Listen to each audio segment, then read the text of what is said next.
It's just.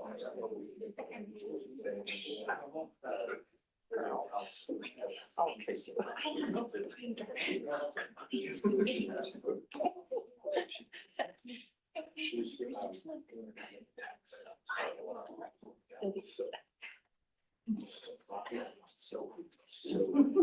Did you do that in Google Slides when you tell us how well, no, it's right coming. Brett is not coming with you. We're going to hold the showing this virtually. I thought it Some was type a. of work, something that they're No, no, company, I was just saying, because I know it could be. retreat of some kind that their company was hosting, so he had to be there. I got it. Just stand up. Essentially, I've labeled the slides like the first one, just kind of the introduction of the two. The second one is the review committee.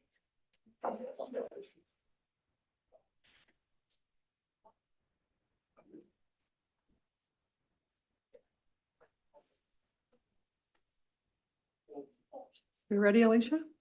Ready to go? Okay. All right, welcome everybody. We will call this meeting to order. This is a regular meeting and public hearing of the Grantsville City Council. For the record, today's date is June 17th, 2026, and the time is 7 p.m. This meeting is being held at the Grantsville City Council chambers located at 429 East Main Street, Grantsville, Utah, as well as electronically by Zoom. I am Mayor Heidi Hammond, and I will conduct a roll call. Councilmember Thomas. Here. Williams. Here. Dalton. Here. Skinner. Here. And Councilmember Butler is excused from the first portion of the meeting, and he had a work obligation and will join us electronically when he can. And when he has joined us, I will stop the meeting and make mention that he is here and available to vote on our council.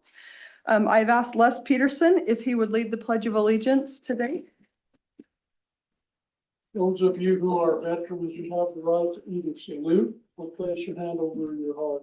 Those of you who are in uniform, please salute. I will ask you to follow me in the Pledge of Allegiance. Present arms.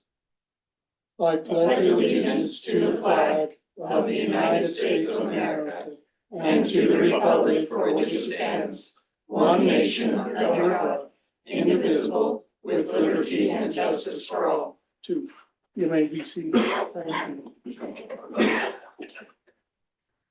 Thank you, Les. Thanks for taking the time to be here with us. We appreciate it. Thanks. All right, our first item on our agenda tonight is public comment, and the floor is open to the public to bring their concerns to the council. I would like to note that items 9 and 10 and 12 are also public hearing items. So when we get to, if you have a comment regarding 9, 10, or 12, if you will please hold your comment until that point, you will have an opportunity then to express your concerns when we get to those items. After they have been presented, we will give you an opportunity to speak to those items. But if you have any other items you would like to bring to the attention of the council, the time is yours to come to the microphone, or if you're on Zoom, if you could raise your hand, we would love to hear your comments.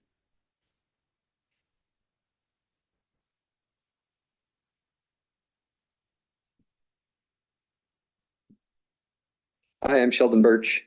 I am not here to complain about anything. Good, we love that. I'm, as you know, I probably know I'm on the Erda City Council, and as I look at your agenda, I'm glad to know that Erda is not the only one with difficult things on their agenda. And I also assume you know that I'm running for House District 29, and I am here and listening and trying to pay attention, doing my best. So thank you. Thank you. Thanks for your concern for our community. Appreciate it. And thanks for not complaining. We really like it. Any other comments? You can even complain. We won't hold it against you. Anybody online, Alicia? All right, we're going to close the public comment portion of our agenda tonight. The next item of business is the summary action items. The approval of minutes from the June 3rd, 2026 City Council regular meeting. Do any of the council members have any corrections to the minutes? And if not, can I get a motion? Mayor, I make a motion, we move to approve minutes of June 3rd, 2026 City Council regular meeting. We have a motion by Councilmember Thomas. Is there a second? I'll second the motion. A second by Councilmember Skinner. All in favor? Aye. Okay. And item B, approval of the bills. Does anybody have any concerns with the bills as they've been presented?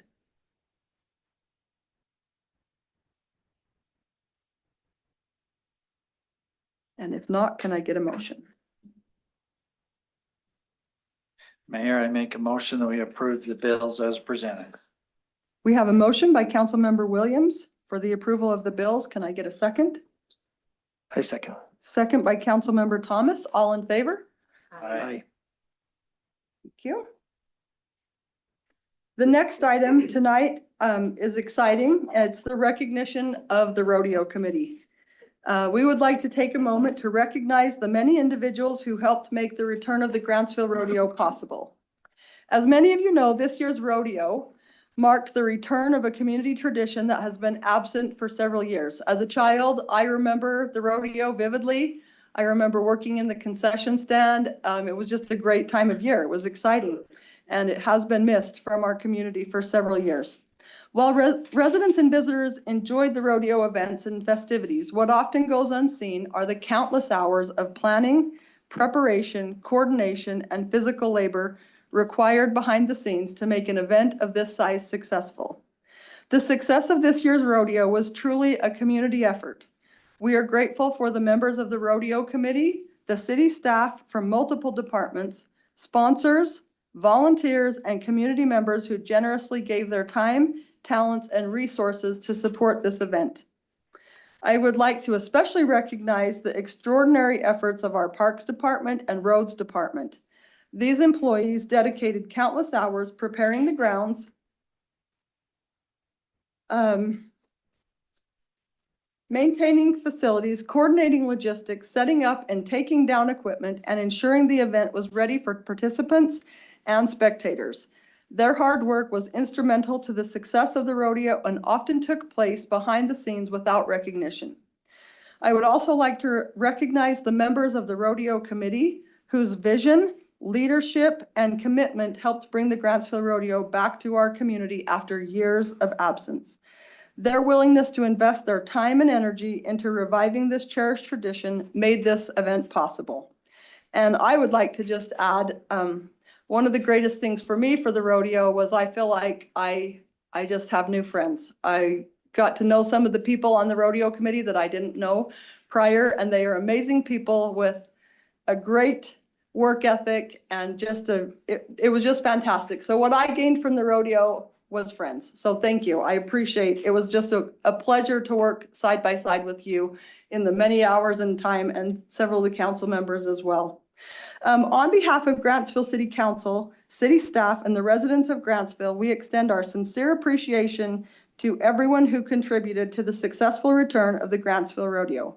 Tonight, we are honored to present the Mayor's Award of Appreciation to the Grantsville Rodeo Committee, the Public Works Parks Department, and the Public Works Road Department in recognition of their exceptional service and dedication. And I would like to read the names of those departments and those individuals from the committee to be recognized, and if they would please come forward. Yeah, Shelby's right there. She wants to, but maybe she could probably use some help. Yeah. Yeah. And if these individuals are here, if they would please stand, and we will probably not sort the certificates out as quickly as we'd like to, but if you would just stand, we would love to recognize you.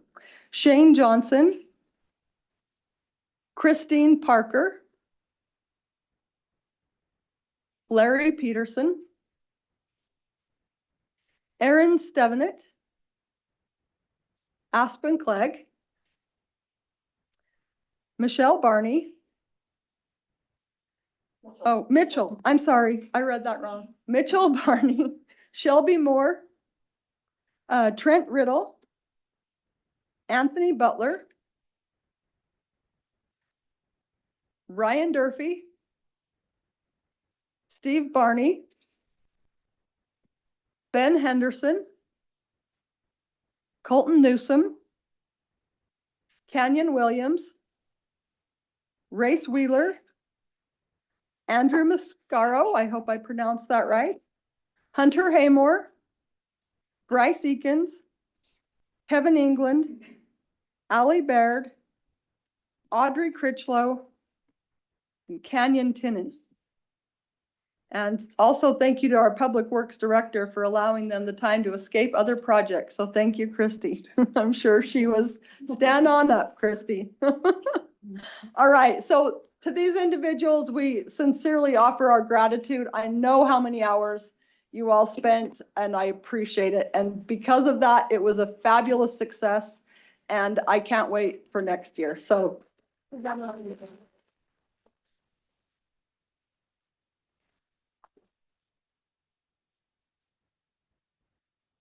Thank you all very much. And then we have those?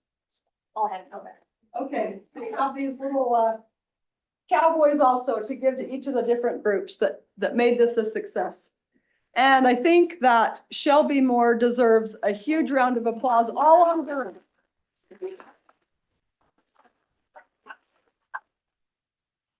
Thank you, Shelby. Thank you. It was phenomenal. You did a great job. She has a little presentation. Okay, and now she is item number 4 is a discussion and council direction on the Battle of the Bronx during the Honey Harvest Festival presented by Shelby Moore. But I think, are you presenting something from the rodeo It was first? just for the rodeo committee. Okay. but I think it would be great just to kind of go through this and Yes, look at the wonderful pictures that were taken.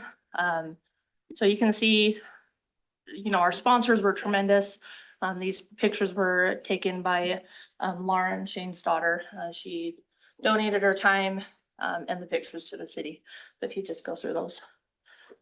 So you can see it was a fantastic rodeo and it was emotional Saturday, especially when we had the flag fly in. And so as you can see, this is Friday and the huge crowd. And so it was great. Just some pictures of the rodeo committee hanging out, helping with the sheep and other livestock. The bottom picture is kind of my favorite. If you just want to keep going. This is just a little video, kind of what the grounds look like before and after. So, Ben and Colton and their team did a phenomenal job. So. And then if you want to go to the next slide. Just hit escape and then the next slide. Oh, I just keep going. No, hit escape.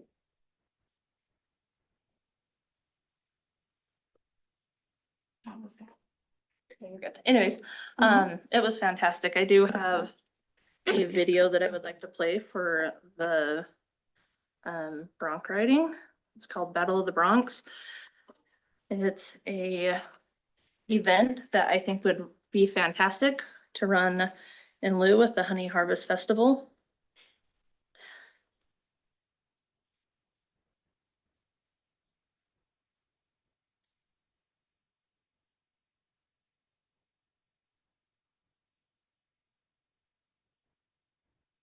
Make sure we have good audio this time. Last time it didn't go well.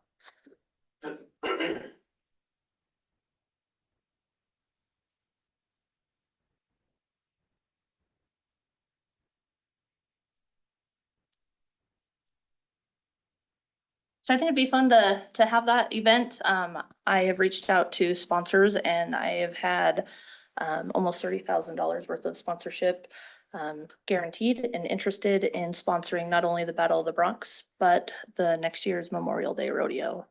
And so I think this would be a great opportunity to bring our community together again.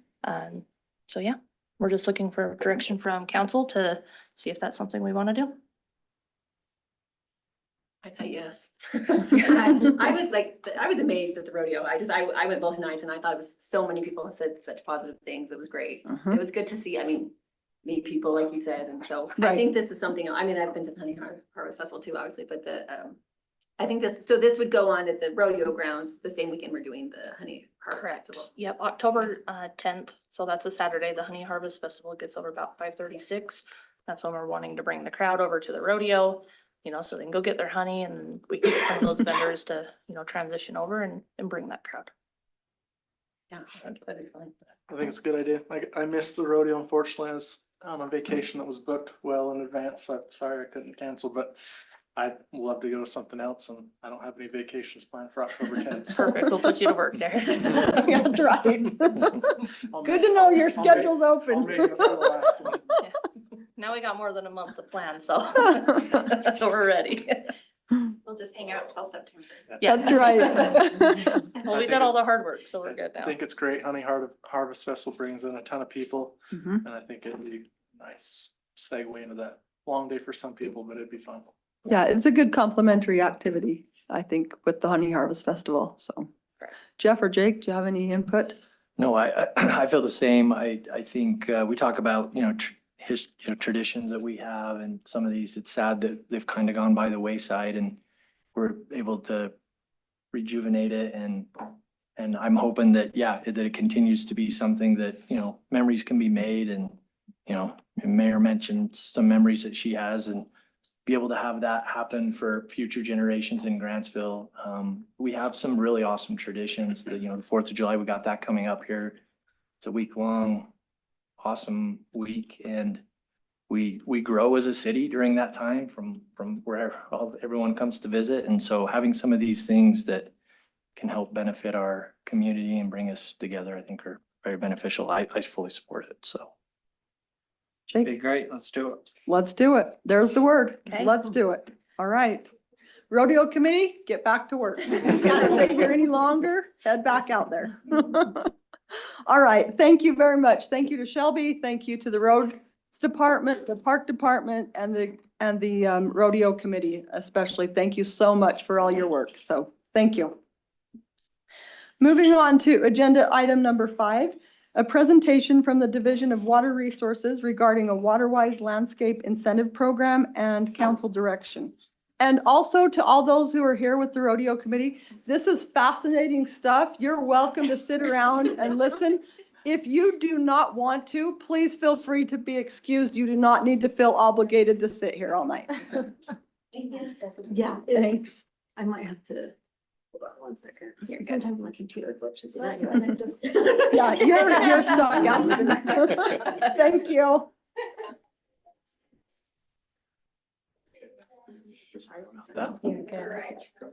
Okay, so your name is Heidi as well as Yes. mine? Okay, we Can have we- 2 Heidis. Can you hear this? There we go. Yes. Okay, yes, two So Heidis. Heidi It's not very King often is I get the- to meet another Heidi. Yeah, this is great. It's The great. Conservation Coordinator with the Utah Department of Natural Resources, Division of Water Resources. Is that Yes, correct? that's a very long. That's a very long title. It is Okay, very long. all Usually right. we just stick with water resources and Good people can enough. remember that. Heidi King from Water Resources. There we go. Yes. I'm here to speak on the statewide landscape incentive program, and I greatly appreciate the council's time to be able to present on this and answer any questions that you may have. So I will briefly discuss what the landscape program is and who is eligible, why we incentivize lawn removal and what we do not incentivize, as well as those conservation benefits associated with it, additional resources that are available to participants, and then I'll take any questions at the end. So the Landscape Incentive Program began in 2023. It is a statewide program and it is available to residents and any properties that are residing in municipalities that have adopted water efficient landscape ordinances for new construction.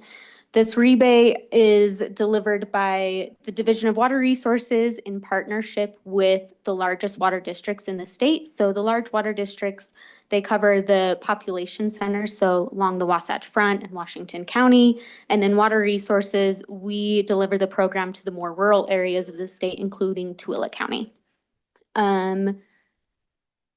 And we promote switching from the traditional Kentucky bluegrass to water-wise landscaping. And this is some good before and after photos. The most common projects that we see are in the park strip because that's where the biggest water savings can happen. It's water sprinklers really struggle the technology of it to water anything that's less than 8 feet wide efficiently. So anything that's smaller than that 8 feet wide is going to experience overspray and dry spots, which is why park strips tend to struggle the most. And then people see dry spots, so then they water it even more.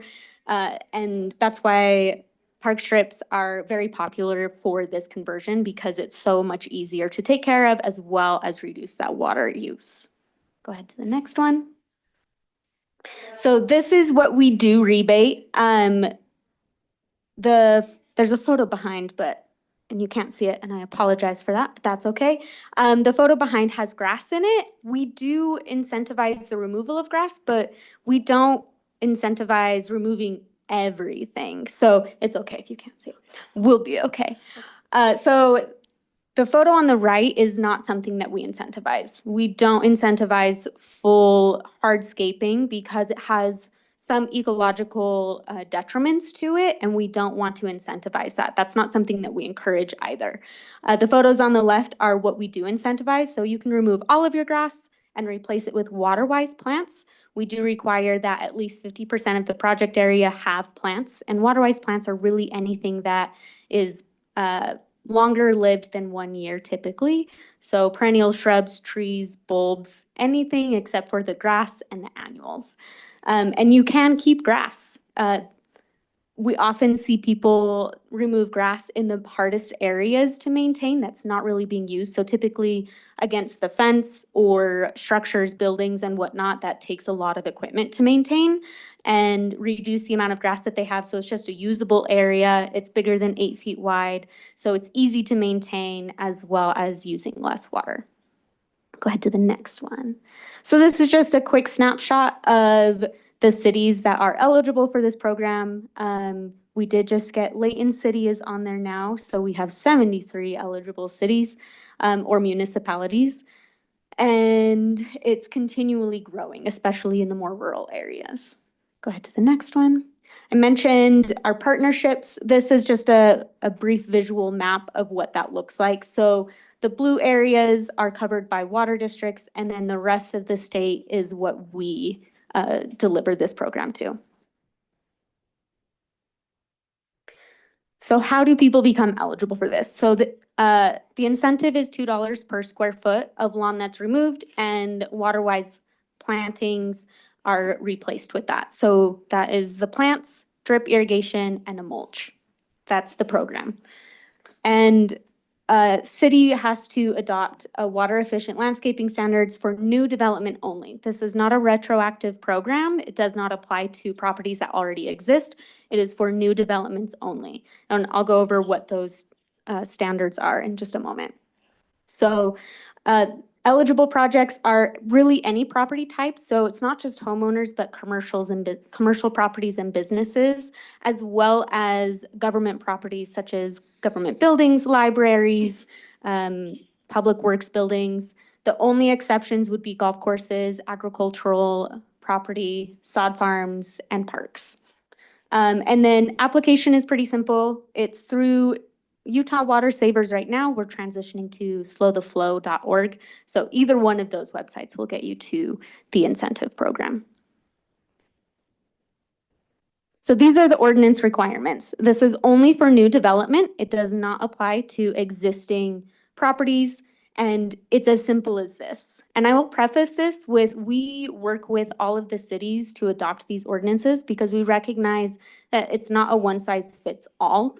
And there's a lot of flexibility with it. And one of my colleagues is the person who works closely with the cities to help them figure out what ordinances exactly how to word it will fit for the municipality. So these are the bare minimum, is no lawn in park strips. And I noticed Grantsville doesn't have a ton of park strips, so that shouldn't be too difficult. No lawn in areas less than 8 feet wide, and then lawn limitations for the front yard. So half of the front yard and side yard landscaped areas can't be more than half of it being grass. And then there's some exceptions for those really small lots, especially for multifamily housing. And then some lawn limitations for the commercial, industrial, and institutional properties that have large properties. We don't want it all grass. That takes a lot of water. We want to be intentional about how we're landscaping because it uses usually up to like 70% more water than the water-wise landscaping. Go ahead to the next. And this is what it looks like in practice. A lot of people get really nervous about these ordinances and what it will look like, and they don't want all rock, they don't want all desert-looking stuff, they want grass to be able to play on. And again, this only applies to the front yard. So you'll see on the left-hand side, there's still grass.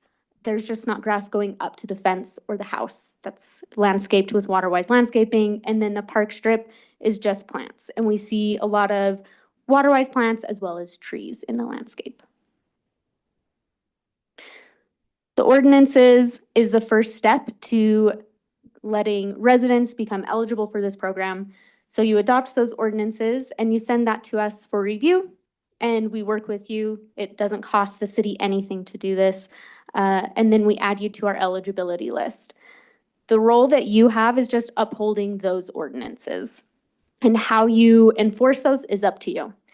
And let's see. And program promotion, you don't have to do that, but you're welcome to if you want to promote the program to your residents. We appreciate it. We think it's great. It's a great water conservation tool. And then we are the ones that are running this program. You don't have to do anything. If people ask you questions, you can direct them to us. But really, we're the ones that answer the phone calls. We schedule appointments, we process the applications, and we run this entire program. And there's no cost associated to the city itself. These are some of our resources that we have available for the participants. You don't have to participate in the program to be able to access these. These are readily available on our website.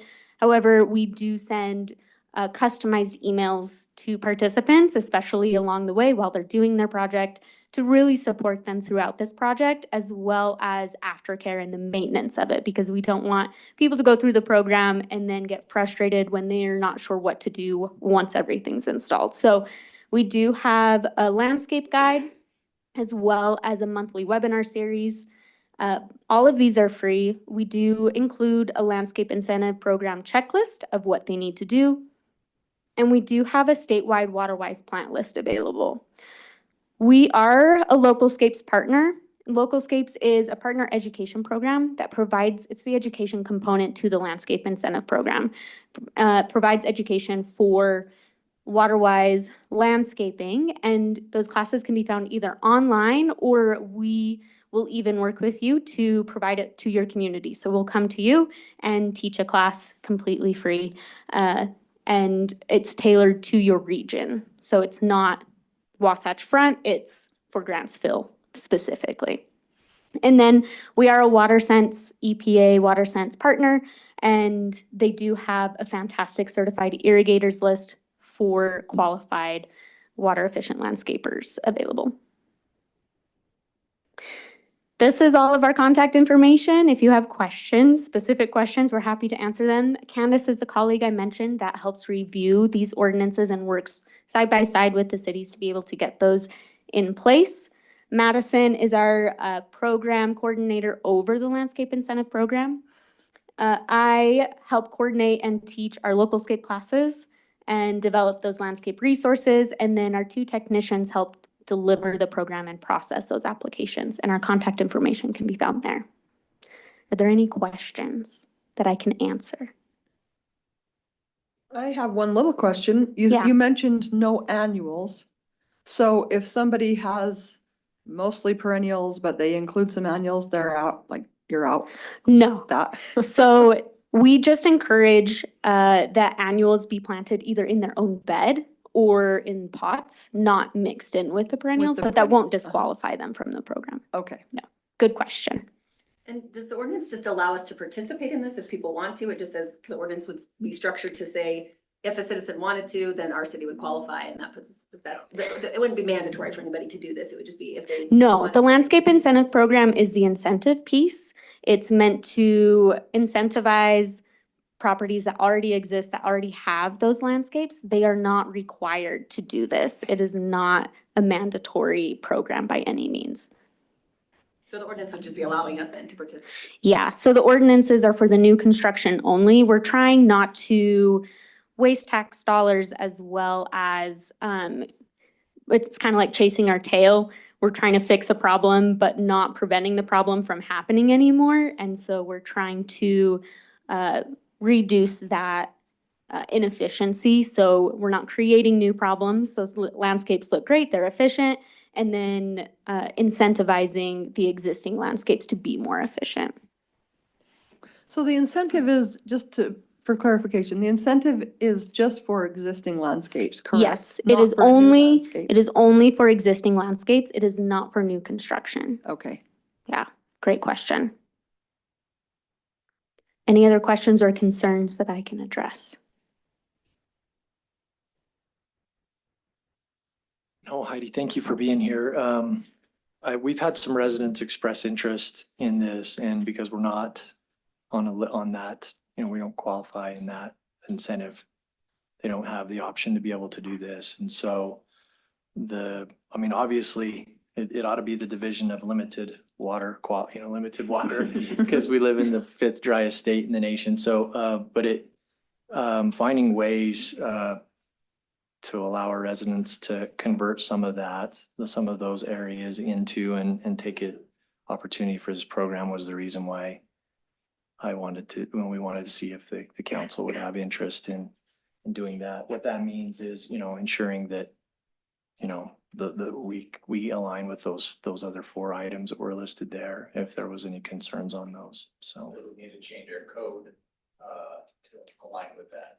And uniquely, Alexis has been working on getting a draft that prepared for council. So, Jake brought this up, and our council member almost brought this up, and so we thought it would be a good idea before Alexis got all the way through that process to even see if the interest was what council wanted to do and think that right. That's a good idea. Yeah. I think I like the education portion too. I'm not a gardener at all. So like when you say water rights, I'm like, I don't even know what that means. So I'm like, so having somebody to go like, what would be good here? What qualifies? I think that's super helpful for people.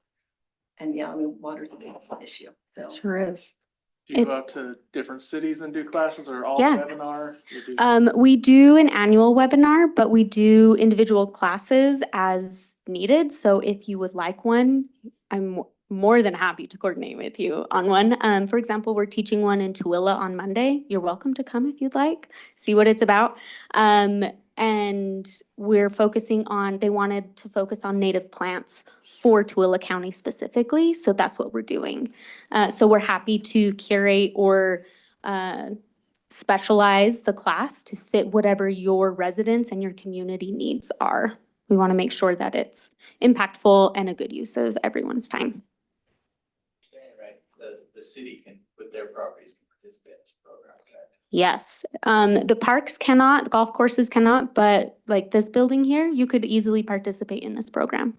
Yes.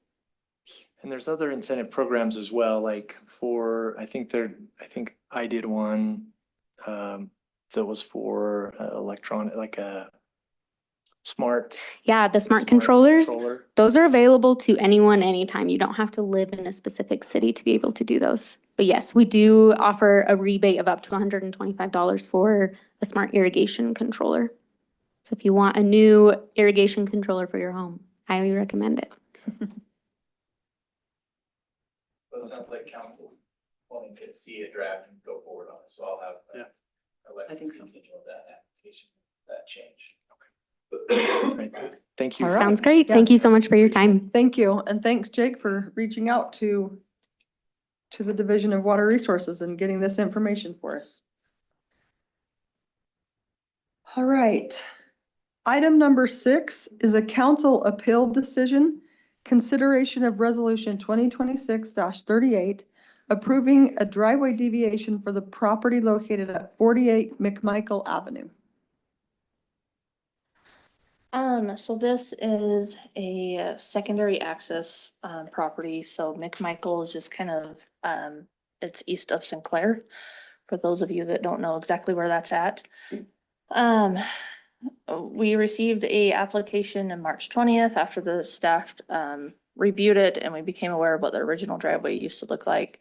And it was expanded, without, city authorization. Then we began to work with the applicant. There was a violation for the meter box. The applicant did a cut, after we brought that to their attention. They did cut the driveway, the 2 feet around, or 2 or 3 feet around the meter that is required. So they have done that. We're just here for city council to determine if they're going to allow the driveway to stay built how it is, or if they are going to require it to be brought to city standards. So a few issues that we need to address. And if you'll scroll down to the pictures, as there is a pipe that runs underneath the driveway, because the driveway actually comes out further than what the gutter is. And so it is sized on the smaller side of things, and that was a concern of the engineer. And then there is a concern how the driveway comes out past the curb and gutter, and it actually comes out into the roadway maybe a few inches. Sorry, it's glitching. Yeah, you're fine. So. I did the same thing yesterday. Yeah.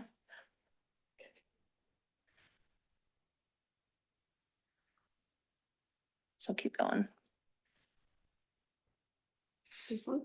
That's a good picture to kind of show the overall view and the frontage, and then just kind of how wide the driveway is. If you'll keep scrolling right there in those pictures. So you can see that's initially what the water meter looked like. Again, the applicant did cut that and address that situation, and then scroll down just to that bottom picture. Yep, so you can see how it comes past the curb pan or the gutter pan, I don't know, 4 to 6 inches. And then you can see slightly here, there's a water bottle blocking it, but here is that pipe. And so you can see what we're losing as far as the capacity of that curb cutter.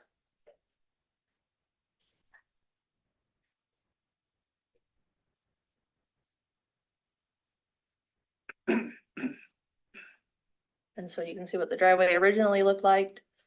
And then it's expanded from the walkway over to the property line to the north.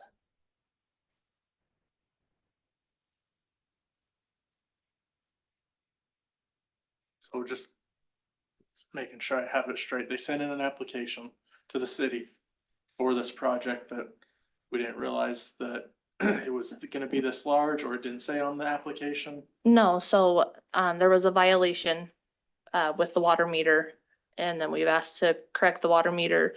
Then there was the driveway issue, and then the applicant has been working with staff with an application. But the issues are that the driveway is expanding past the gutter pan. It has the smaller diameter pipe, and then it extends all the way to the north along the property line. So if you scroll up in the staff report, we actually give the timeline. Keep going. No, that's the violation. Keep going. Keep going. One more, I believe. Nope, keep going. Past the picture. That one. Nope, keep going. Sorry. Keep going. Right here. So August 25th, 2025, initial violation. November 13th, a second violation. January 23rd, a certified letter. March 3rd, a site visit was conducted with the code enforcement officer and the property owner in an attempt to contact the property owner. Then scroll down. March 13th, the code enforcement officer made contact with the property owner. March 20th, the meter box was corrected and the applicant submitted for the secondary driveway. April 26th, the application was reviewed by the department heads, and May 5th, the applicant was notified that the driveway secondary access did not meet the requirements of the land use ordinance and needed to seek a deviation through city council. So Shelby, on this timeline, McMichael's such an old road. How long has it been like this? When was the cement or the addition? The applicant is here and might be able to answer that. I could look at Google Earth and kind of give you a timeline.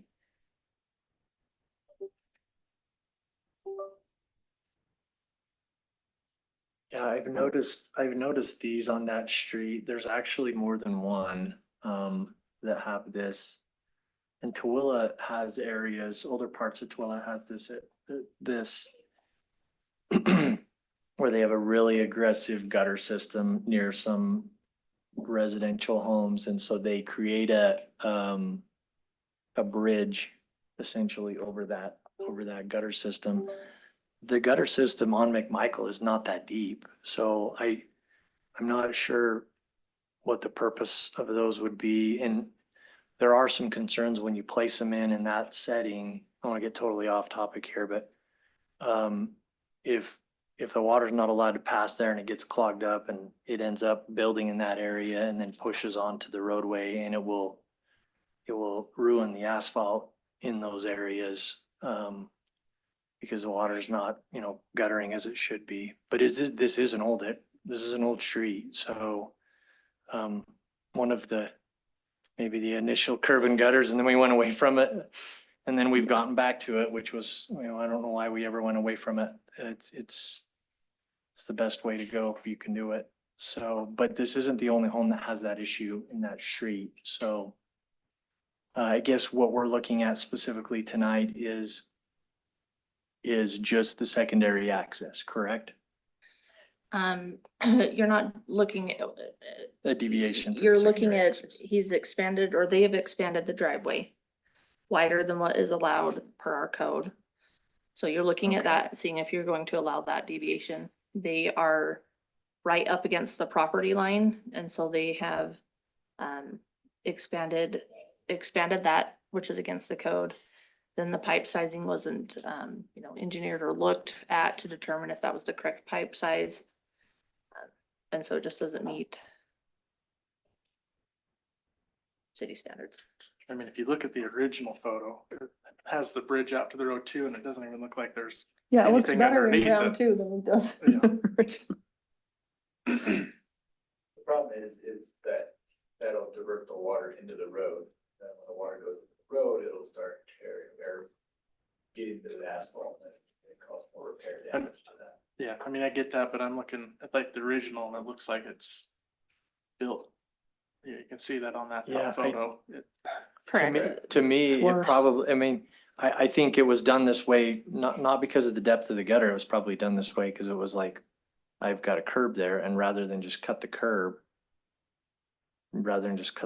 on these, it's like we built a ramp over the curb, which is Yeah. what should be done. And I mean elevations and, it may have been too steep. It's a pretty steep driveway. Elevations may have been difficult to kind of get that transition. So when they remodeled this, a permit should have been pulled. And Correct. So what's that permit process? Is there a concept presented to you guys? How does that work? Cause I see this is coming to us more often, and planning commission too. These second driveways, I don't know if it's just because we have the code enforcement officer now, but we're seeing more and more of these. So kind of tell me what that process is, and then two, what can we do to prevent these? Education. Yeah, Yeah. to keep from coming to us every week, Yeah. every 2 weeks. No, absolutely. So, if someone wants to widen their driveway or expand it or have a secondary access, they can either call in, or they can apply online and they'll submit, it can be a hand-drawn, site plan. Typically Nicole or I will jump on, Google or screenshot it and put it into Bluebeam so that we can, draw out the site plan and measure it and scale it. After we've done that and payment has been received, we review this every Thursday. So right away permits, secondary accesses, things like that, every Thursday. We'll review it, we'll determine if it meets code, if changes need to be made, we'll send those comments back to the applicant, and then they determine, okay, we will adjust that portion of the driveway, or we want to come to council to ask for a deviation. And a lot of times, they would like to just come to council and ask for the deviation. So we do have driveway standards. With chapter 6, I did revise them, so they were a little easier to read and understand, and it spelled it out of what we need and the approval process. We are working on getting community and development a Facebook so that we can post consistently of, hey, if you want to expand your driveway or you want a secondary access, you need to follow these steps. Here's the link. Or, hey, this is the code enforcement for weeds, things like that. You got a comment? The applicant. Hi, Hi, state your name, please. I'm Antonio Vargas. Thank you. I'm the resident from 48 Mid Michael. Actually, before I did the driveway, I asked, his name, Perkins, the, Lyle. Perkins, I said, did I need a permit to put up my driveway? He said, no, I don't think you need a permit, just do it. I asked for if I need a permit before I do it. And now I don't see what is wrong with the driveway. She said there was bottle clogging the line. I put a big 4-inch pipe. You can see all the neighbors to the south, there's all garbage in it, in the gutters.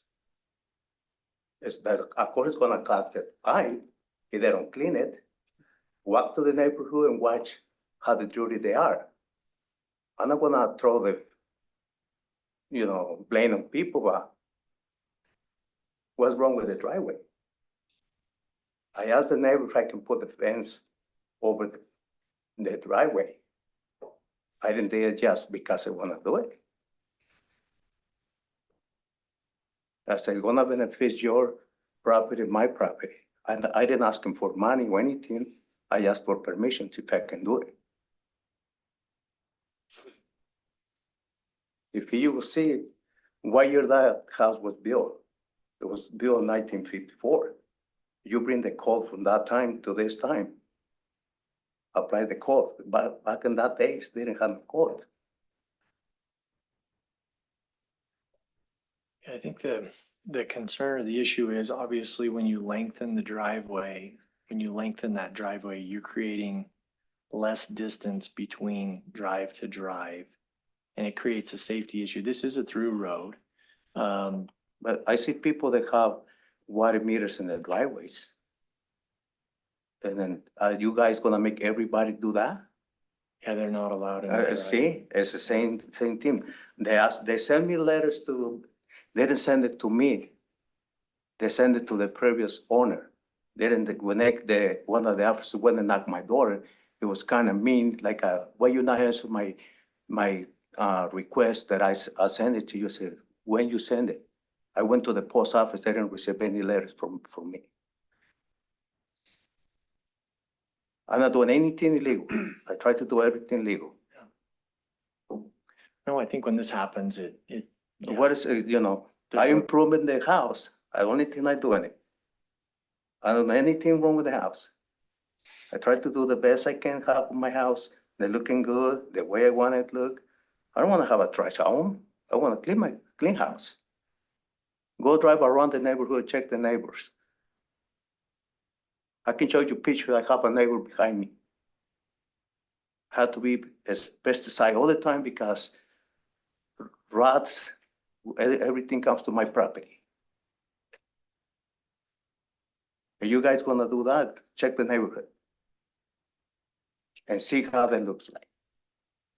I don't wanna put fingers on anybody. The only thing I do to have a nice driveway, I can park my car because I wanna park on the street. How wide is the drive? How wide is the width of the drive that we're looking at? I believe it was 41 feet. There's a picture of measurements.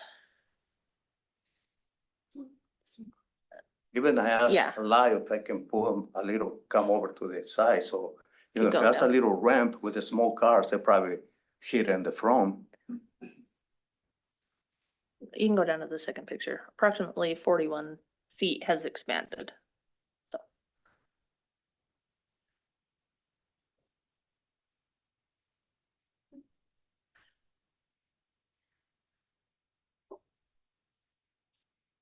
Did you say the pipe wasn't the appropriate size?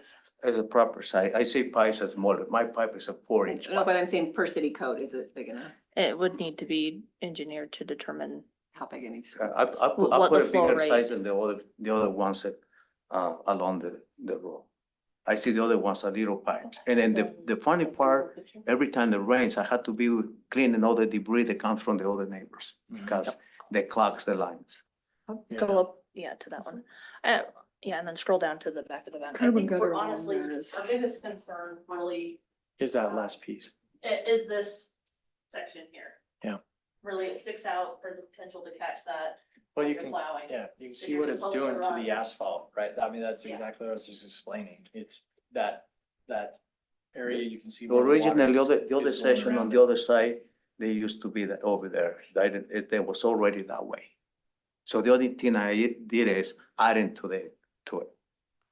It was already there, the other side. You can see that partial part over there on the other side. So the reason I put it that way, because it was the rocks. You step on the rocks, you twist your ankles. Just look at pictures before and after.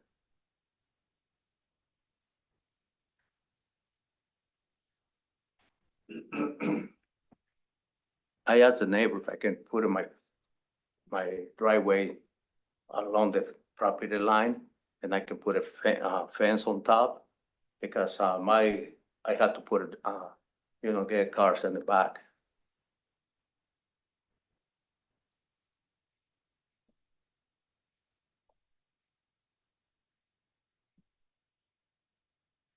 But if you will see at the other section, it will be the same thing, but it's on this side.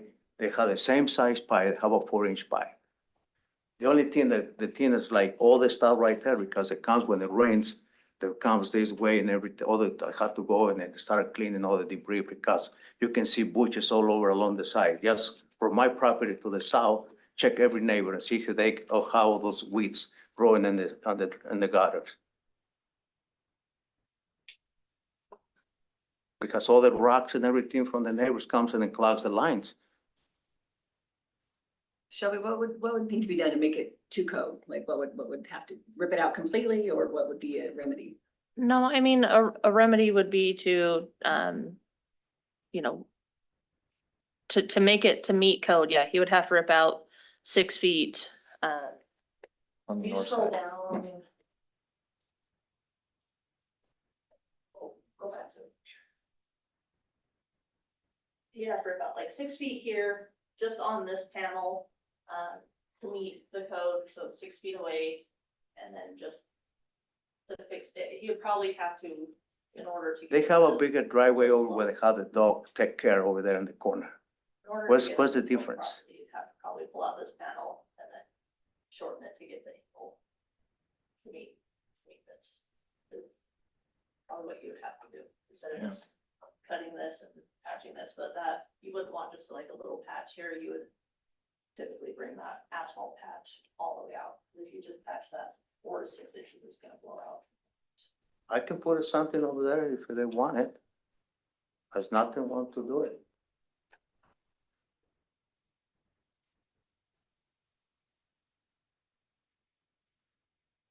But you will see more sections in this. To the other side, the same thing is, the pipes is smaller than my pipe.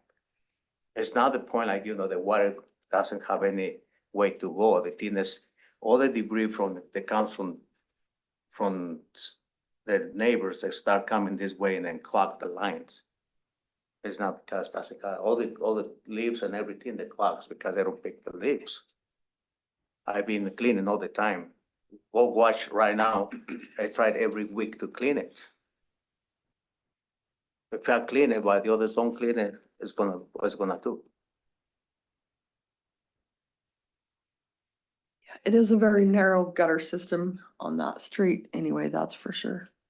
And having the extra driveway, I realize it's 6 feet too long, but I travel this road often and all the cars on the road are it's hard to navigate down McMichael when there's cars parked on both sides of the street. So having an extra place for vehicles to be off the street is very advantageous on that I narrow don't wanna road. park on the street because, they Yes. have the snow plow trucks and Exactly. mail Mhm. on the street. I don't wanna be, mail guy get pissed off because they blocking the mailbox.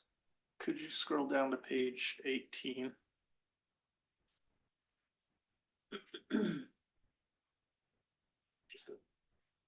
Opposite view, you can see the pipe in there. It looks bigger on this end than it does that other end, but As soon as it comes up. glitching again. I'm sorry.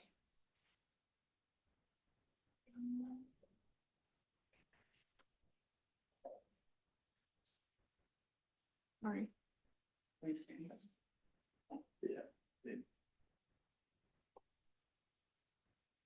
Still small. I mean, it definitely will, yeah.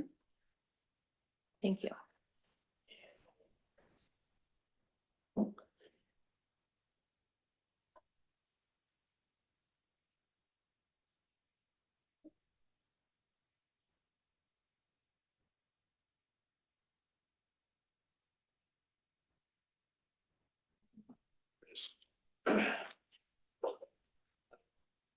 And we have illegal driveways all over town.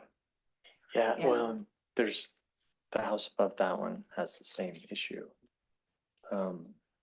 So that's the frustrating part is it's like almost like this street just decided to kind of just roll however we wanted to roll. And I know they're much older homes.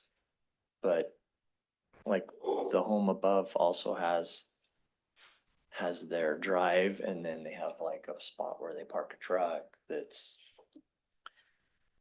Correct. also, Yeah, no, you are correct. And that's the hard part is in 2015, that was already established versus in 2004, 2005-ish, when this was, when that driveway was expanded, that's when our code was into effect. So yeah, you're gonna see driveways that are legal non-conforming versus newer driveways that now we're catching going, hey, you need to follow the process. And it is hard. I didn't know the driveway just to do it. I asked Lyle if I need a permit. no, And he said, you don't need a permit. I was so happy. I said, okay, I can throw it in and no problem. It's not because I don't wanna pay for the permit. I'm more than willing to pay for the permit, but, afterwards they come and say, no, you can't have, inspector saying that, meaning, cause, oh yeah, no, the inspectors, if it's placed how it should be placed, in a new build, they don't need a permit, they just have to follow the format that it needs to be built within, and this is kind of a different situation, so I can see kind of how that communication can take place. The issue is, and I guess the question I have for you, Antonio, is more, we need to, obviously it looks like you're using all of those, spaces and coming straight out. How that should have been designed or developed is narrowed and then opening that up to allow you to pull in and I can tell you've tried to make it better and. what do you see wrong with the make it, driveway? It's, work and functional and I don't have no That's what dirt we do, anymore, no right? rocks, so. no weeds, nothing, Yeah, the concern that, and I kind of mentioned at the start, the concern that I have is that when we do that, like, it creates areas, there's designations for where, if you have someone driving down that street, they're having to constantly, you could have multiple vehicles pulling out in the same area, and that's why that's why planning designates those driveways. And there's separations and separation factors in those driveways. It's for safety. Yeah, the thing is like when you have a separation of the driveways with a heavy vehicle, it's possible the concrete can crack and falls down because the water can go underneath. So that one over there, the water don't go to the neighbor, it comes all the way to the street. I have like a little curb right there, so the water comes all the way to the street, doesn't go to the neighbor. I put in that purpose, I don't wanna throw water to the neighbors coming to my property. Every time the rain comes all the way down to the street, doesn't go to the neighbor. It's not affecting anything to the neighbor. I know some people like to do that to the neighbors, throw the water to the neighbor, but I try to prevent from having issues with the neighbor. So it's pretty strong. It's a lot of money invested in that driveway. It's not one penny. And then you can see it's occupied. It's not empty.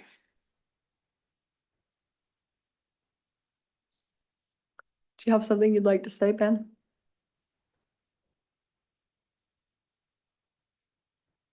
Ben Henderson, Grantsville Street Department Supervisor. I see a lot of potential for, number one, when we're doing pushback with snow plows, that's gonna chip. That driveway is not gonna stay in that condition. Our plows are gonna get damaged when we do pushback into the curb.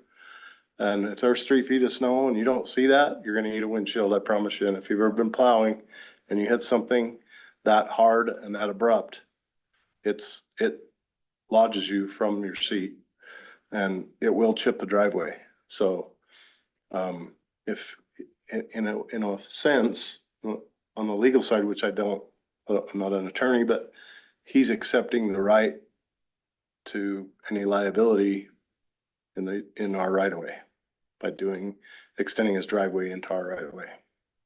That's my. Thank you. This may be a really dumb question, but is there some type of code, ordinance, law, something that says they're grandfathered in?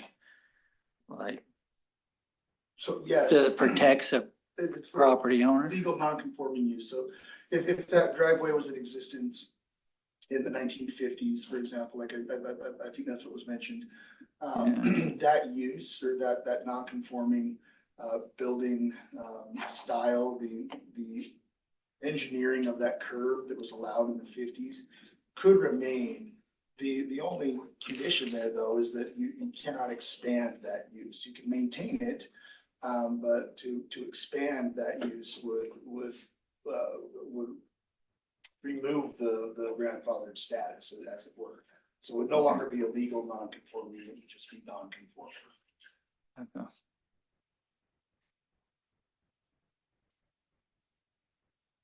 And I understand it's difficult to try and have to remove something after you've already done it, but I It was, also. it was an assisted session already like that, so if we had an issue with the snow plow, it should be issued a long time ago, not recently.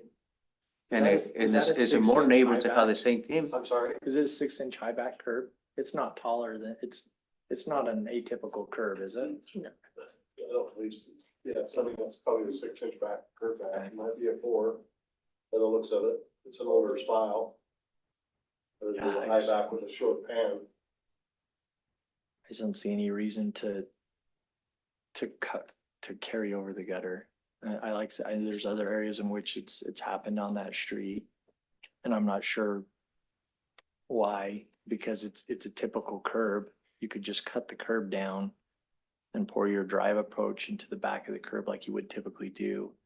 And I appreciate Ben bringing up that point specifically. You'll have a snowplow catch the edge of that, and that guy will be in his front yard. So, there's a reason why drives end at the back of the curb and not carry into the street. So How they gonna hit it when they have cars parked on the street? If somebody have a park on the street, the cars will be in the middle of the street. Cause I mean, that's a different issue though. Cars parked on the yeah, street. the plow because can they see have that. car both sizes, the snow plow has gonna hit that one.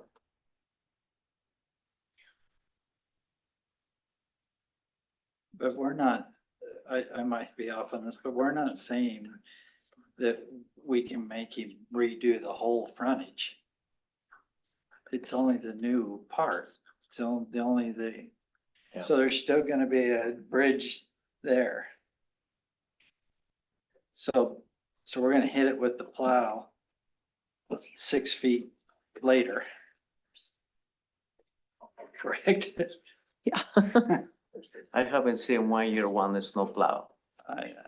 Yeah, we haven't used those. So. We don't you use know, those anymore. Send the picture and I just think my concern is setting precedent. If everybody is just like, we're gonna do a deviation, they do something and then we're granting deviations, it sets precedent for, and I know it's hard when somebody already does it to say, "Nah, fix it." I think the This- biggest point is the education. Yeah. Like, we need to have a way to educate people to understand the process and the reasons for the regulations, but I asked for the hard time. permit. I know you If did. they will say, don't do it this way, I will not do it, I, Yeah, honestly, but they told me. They don't told need- you no. You don't need Yeah. it, so, it's not like I did something that breaking the law or anything. no, we understand that. we understand that. My thought is, I'm gonna recommend a possible table of this because I think we have a more complicated issue on that roadway. I think it probably leads to maybe, I would like to investigate it a little bit more. I noticed this actually for the first time this year, but not when it was brought up on this issue specifically, when I drove up the street and I was like, that is weird that we have concrete coming into our roadways, and I noticed, and I actually didn't notice yours, but I noticed the home up where it does have smaller pipes. They're like 1 inch maybe diameter, 1.25 inch diameter. They looked that, they may have been bigger, I don't know, but Yeah, well, they sent me like 3 letters to cut like 2 feet diameter around my meter box. And I see like 3 or 4 down the road in the same situation. but you don't see any new homes with that same problem. Right, They so- do, but they have to put metal. Correct, or they have to remove them, Uh-huh. or they have to. But I, follow most the of situation. I'm doing townhomes over in Twila, the meters right in the driveway. But they put in metal collar in it, so make it strong so that it'll. Expansion. But I do think we need a solution for the whole street. Yeah. I think this one's a little more. This is Money. not just one house. I remember it's probably gone, but there used to be one. That was a Big yeah. speed jump. Yeah. There is one that's metal. There's a one that's like a cast aluminum or a cast, Yeah. that's a metal ramp. Yeah. But I mean, that's where I feel like there's more to this one that probably needs additional discussion, but that's my thought.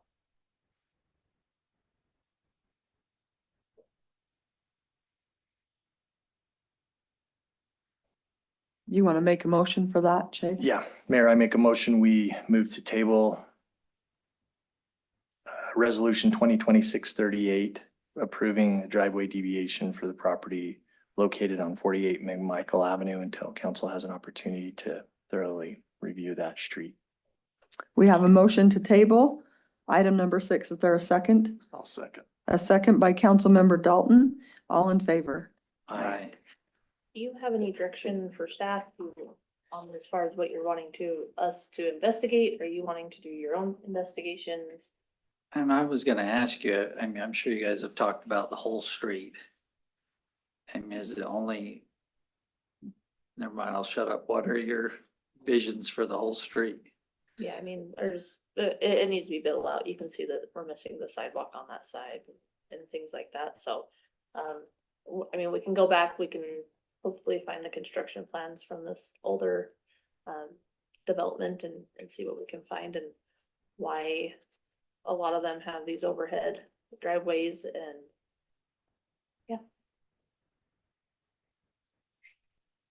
So, Mayor, I just wanted to say for the record, we don't typically require building permits for flat work on property. So if this had been compliant with the rest of the curb cut requirements and other things, there would have been no problem. You can pave your entire lot if you want to, and no permit is required.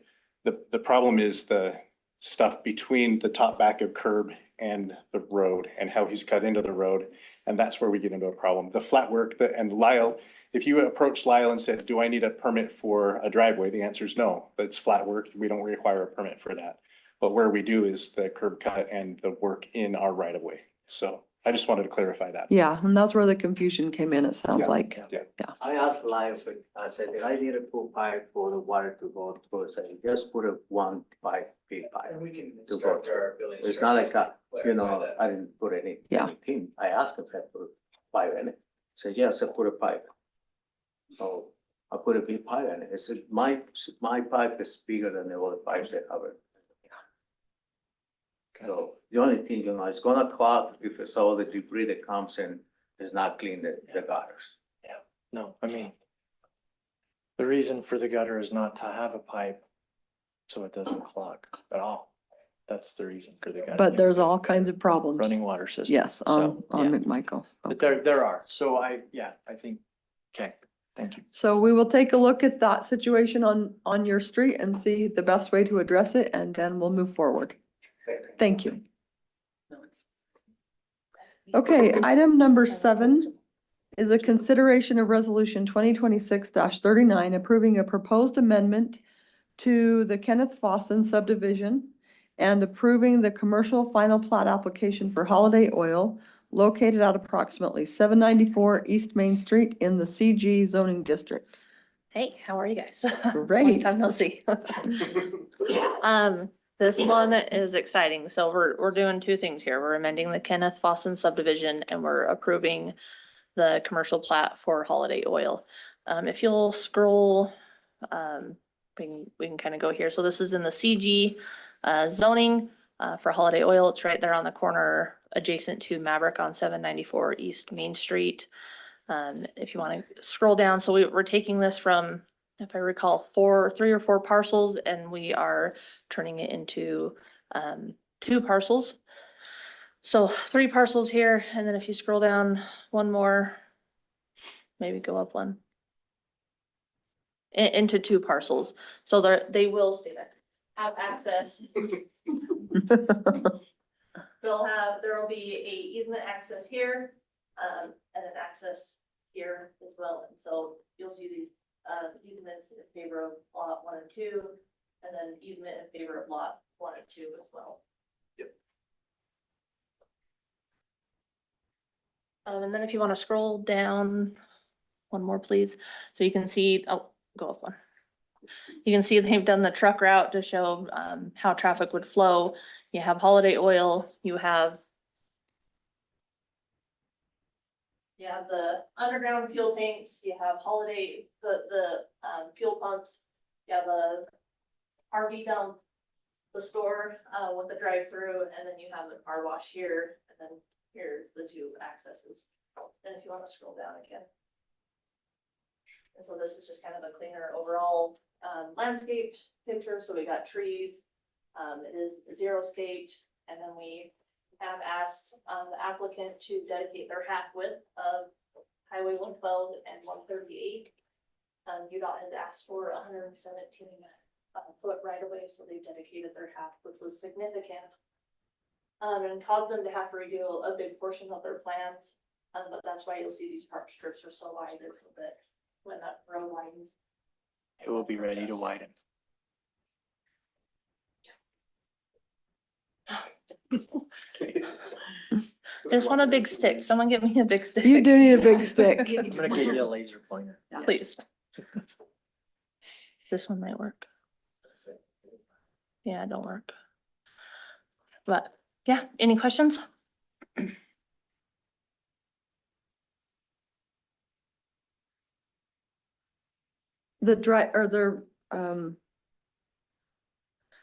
Drive-through that you mentioned, is Yeah. that just something that you can purchase things from the gas station there, or is it a separate business that will have like another restaurant that you would pull through there? No, so it's, if you want a drink or a Okay. snack or Right. whatnot, so. And then we do have Brent here as well. Okay. You're Sure. welcome to come up. I was looking for him and then I texted him, I'm like, are you here? And he's like, I'm right here. The one in the red shirt. My name is Brent Welcome. Neal with Thank you. Holiday Oil. Yeah, thank you. So touching on the drive-through, so if you go to our Lake Point location, that's the same kind of concept we're gonna be doing here.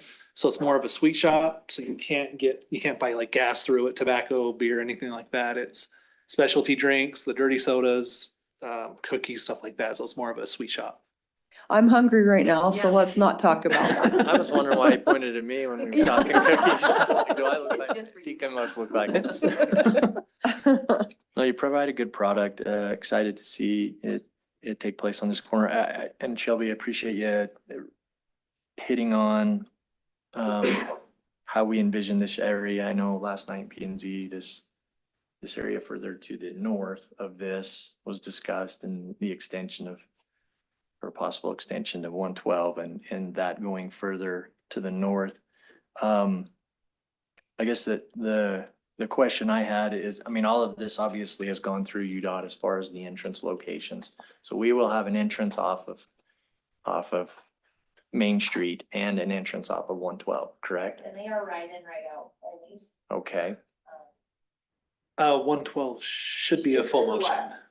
Yeah, sorry, is the left, right in, Yep. right out. okay. And we did ask them to put a 6-foot fence along the west side of the property. The west side.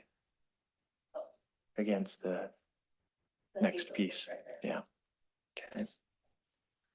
I see the turn lane on 112 going in. Are we gonna do anything with Main Street to get the right in? Is that Yeah. gonna be Yeah, they'll have to, Alright, it's kind of where- hard to see. at the entrance up to the, Yeah. is that the west? I can't read it. Come on, But it's patched here. You can see these patches, so they'll have to do a merge lane and get that in there. So with you on both 138 and 112.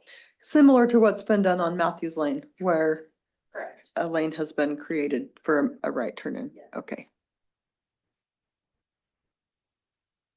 So this will eventually allow us to continue the 2 lanes.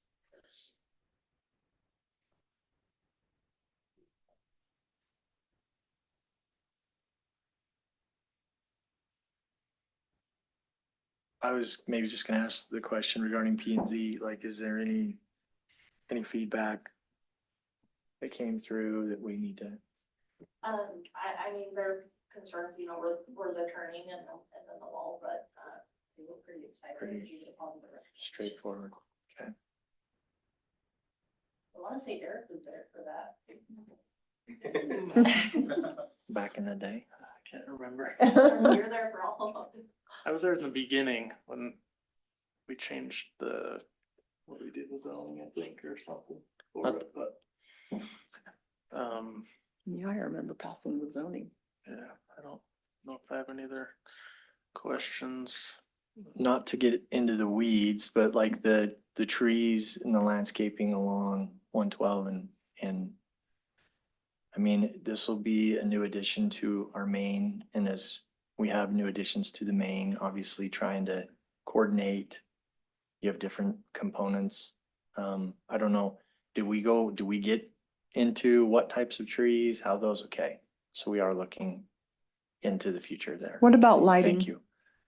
So we do have area lights. There is a photometric plan that shows, included. oh, not in this one? Okay. Okay. That is a separate plan that they have to submit. We met with them to talk about like signage and things like that. I think she was also needing streetlights. Yeah. No, That would be UDOT decision. okay. Yeah, so we'll continue to coordinate with UDOT as far as if they do require any kind of signal or street lights. We do have area lights around the property. And that's what the photometric plan will show, that we keep the candle width on our property and it's not just glaring all over the field and everything to the east of us as well. So, okay.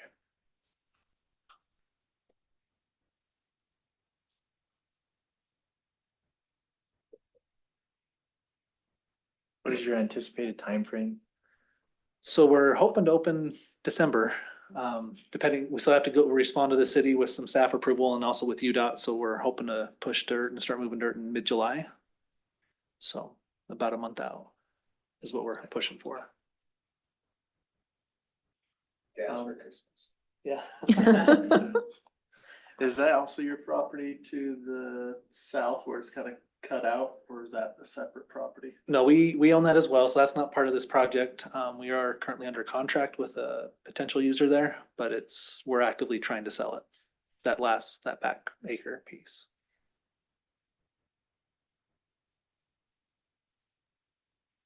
Is that piece on 112. 112? Mhm. Okay. That's further south. Yep. Okay. And that's where the plat shows the cross access as well, so we can, UDOT made us put our access 500 feet down, so that's why it's further down on Highway 112 to allow us to get back onto our property. Or the gas station property.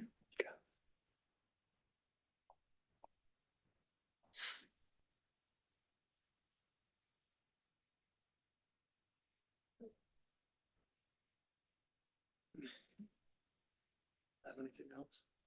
I don't have anything. All right, just need a motion then. Mayor, I'll make a, yeah, Yeah. thank you, appreciate it. Mayor, I'll make a motion, we approve resolution 2026-39, approving the proposed amendment to the Kenneth Fossum subdivision and approving the commercial final plat application for Holiday Oil located at approximately 794 East Main Street in the CG zoning district. All right, we have a motion by Councilmember Dalton. Is there a second? I'll second it. Second by Councilmember Williams and a third by Councilmember Skin. All in favor? Aye. All right, thank you and welcome to Grantsville. We're excited to have you. I'm coming for my cookies. That's right. Just for. All right, item number 8 is a consideration of resolution 2026-44, approving the master development agreement for the Willowfield subdivision located approximately at Old Lincoln Highway and Champion Drive. This one was later. Man, that's been weird. We're gonna switch And we are topics. keeping Shelby busy tonight. Yes.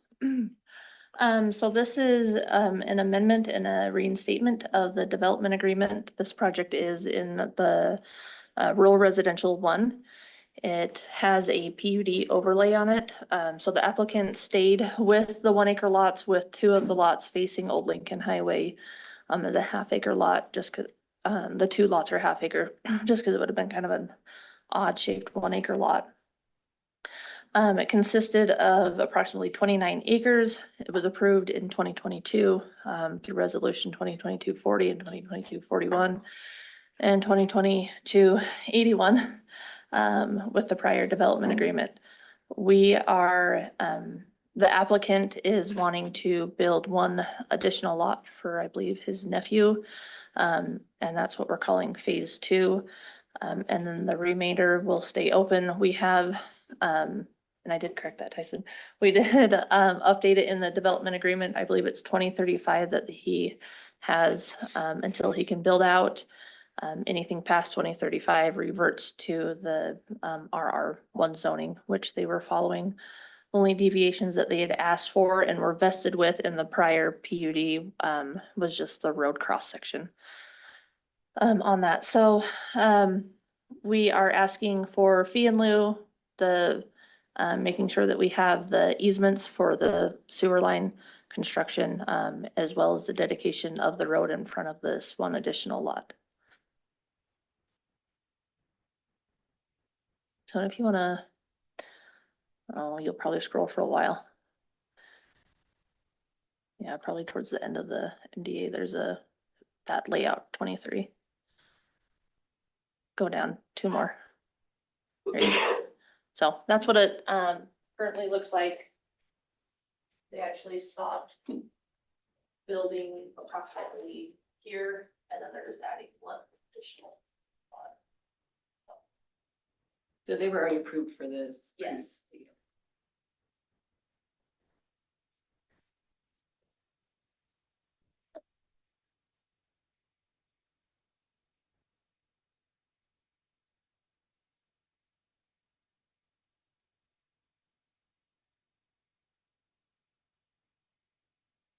You hit on the questions I had regarding sewer easement access. I knew I was psychic. So, Oh, thank you, Jake. yeah, thanks for digging into it. The 30-35 that you were gonna give them to have everything done by. Good thing Tyson. 30-35. Yeah, Hey, forever. infinity years. Sometimes how my projects seem.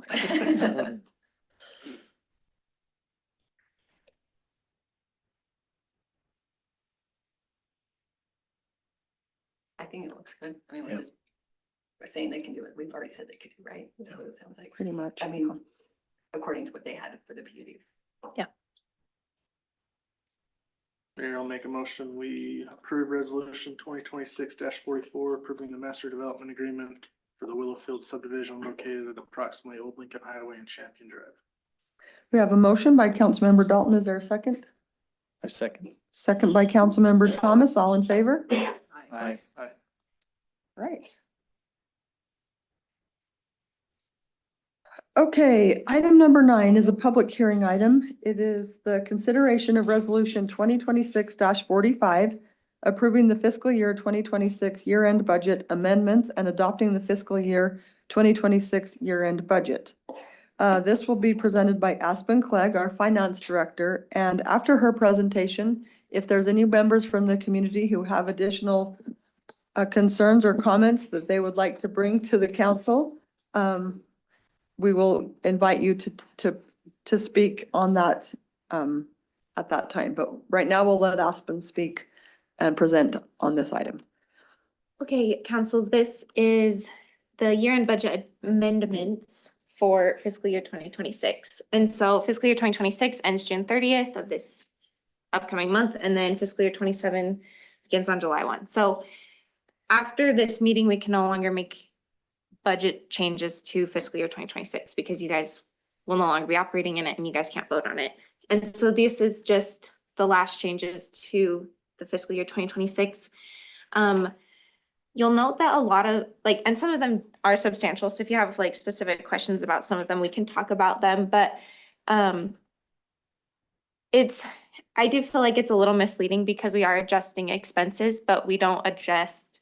I don't come before you and say, hey, can you approve us to receive more grant money? Or the revenues that are reflected aren't necessarily in here because we are worried about overspending in our expenditure accounts, but we don't get approval to bring in more revenues. And so some of these line items are specifically in relation to receiving more grant funding, but we need to increase the budget in their grant expense line. So that way they are actually approved to have spent that grant money. So that 106,000, for instance, in community development that you see there at 1752.64, that is in relation with the grant. And so it's kind of misleading that it seems like a huge additional expense, but we do have the revenue that offsets it. You just don't see it in these amendments.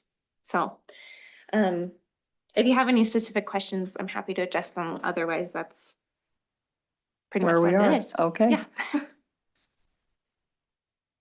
Anybody have any questions or should we move to the public hearing at this point? Let's do the public and then. Okay. Thanks, Aspen. Yeah. If there's any members of the public who would like to comment on this item, number 9, this is your time to do so. If you're online, you could please raise your hand. We will let you speak there as well.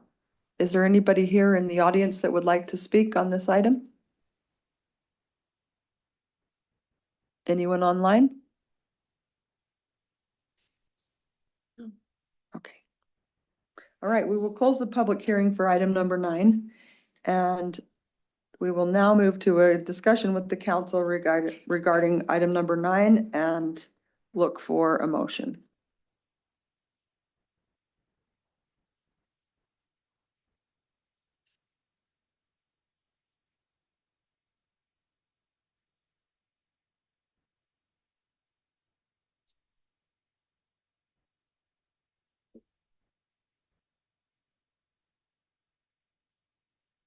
I guess, is this just making it more in line with what we're actually spending through the end of the year? Is that what we're Yeah, so by state statute, departments can't go over budget, overspending from what was approved. And so this would just bring into, it would make it so that everything that was spent is within that department's approved budget. And it's not because they overspend, it's because they receive more revenue. through Sometimes. grants. Okay. I mean, legal, we did have a large increase in legal expenses, but we had a lot of legal expenses this year that weren't, there was a legal budget presented and was approved by council back when fiscal year 26 budget was approved, but we had a lot more legal fees than were anticipated this last year. So that line is, we don't have a grant for legal fees. We just have to pay them. So that one is just true expense, just because we have had a lot of legal fees. It's a large transfer, am I right about that? Yeah. Transfer from different expense accounts into legal. Traditionally, those legal expenses had not been put into the legal fund, so we're capturing legal expenses that were attributed to different departments, now placing them all into the legal budget. And so there's a large transfer that occurred. This is the first time that transfer has ever happened. So they were split apart and we've pulled them together. This way it's more transparent on what we're using for our legal fees. Yeah. But yeah, you know, or like elections, we spent 75 more dollars than was originally budgeted for that. So we have to increase that elections budget for $75. So that way because that budget is just so small, it's just the one line. There's not another line item to cover that expense. And so we just have to show it. So. But there's other lines that we're not showing that are gonna be lower in the budgets, things like that. So we'll have a final truing up of the budget later, what in August, you said? No, well, I mean, we can do line item adjustments at any time. So like if there's a line item that had excess budget in it, we could transfer it to that line item to help cover that. And that I did address already. They've been sent to Marie to do in journal entries. So that's kind of separate, but yeah, then as a second part of this item is just the approval of the year-end budget, which has like those adjustments in it in the actual fiscal year 26 budget, which is like all of this, but.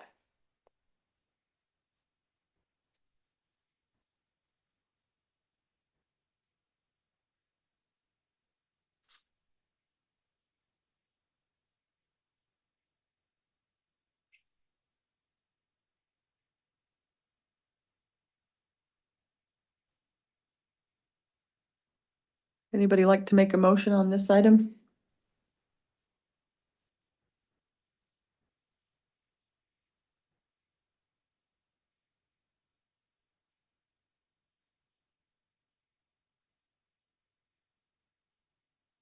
I guess, are we expanding the budget or like, is this increasing the budget? Yeah. Yeah. So all of those amendments would be increasing the fiscal year 2026 budget. Unfortunately, at this point, all of those expenses have already been incurred. So, I mean, we can discuss them and look into them as much as you'd like, but ultimately we're gonna have to have an approval of it because they've already been expensed. Correct. So, Been paid. there's not a lot, like a lot to do there, unfortunately.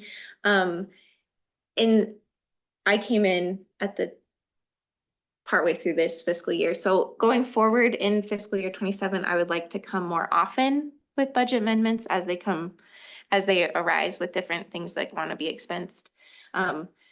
But yeah, unfortunately, I just wasn't here. So a lot of this just we're just running on what was done before. So, but moving forward for 2027, have we looked at this and said, okay, then, you know, for going forward, making sure we Yeah. have what we need in these departments? yeah, and we're actually in the process of changing our accounts payable right now. We're piloting it currently with the police department and hopefully it'll be ready to go at the beginning of fiscal year 27, but it will require departments to get approval prior to purchases being made rather than they kind of do a process right now, but it's once they have an invoice, which is again, it's too late. Like they've already ordered it and received the product by the time that they've received an invoice. And so there'll be a learning curve and some growing pains for sure. But I think ultimately in the long run, it'll end up proving to be beneficial for Grantsville City to have it required to get approval prior to purchases being made. And then that will keep them within their budgetary restrictions because they won't be able to request a PO that would exceed the budget within that line. So. Yeah. I think that will definitely help. I mean, we increased our budget 2.8 million from the original approved budget last year to today, so I don't like to buy and ask for permission after the fact. Yeah, I think that's where we get an extra 2.8. I know things come up, you know, that's unexpected, but you know, it's. But some of those funds of the 2.8 were because grants were received. So that Yeah. was spent, but yet it wasn't because we went over necessarily. It was Right. just how it has to look on paper. Yeah, and so like, I mean, yeah, there are grants that offset some of these expenses for sure, but that's just not shown because we don't increase the revenue line with a budget amendment. The state is worried about budget amendments for expenditures, not so much getting approval to receive more revenue. So that's why it comes before you like this, but there are like specifically, The rodeo. yeah, Scenic slopes would be in that Yeah. scenario. yeah. Yeah, so like we did receive. $750,000 for the grants included in that number. Mhm. But you won't see that, that side, you'll see the expenditure of that, and then Yeah. it shows that we've inflated our budget, and then, like, this is the truing up, but, so, that she said it's not a fair representation. Yeah, ultimately you'll see like the revenues versus expenditures after they do like our fiscal year 26 audit. But again, that's not done until like December of this year. And so, but this is the last time we have the opportunity to make the amendments for the expenditures.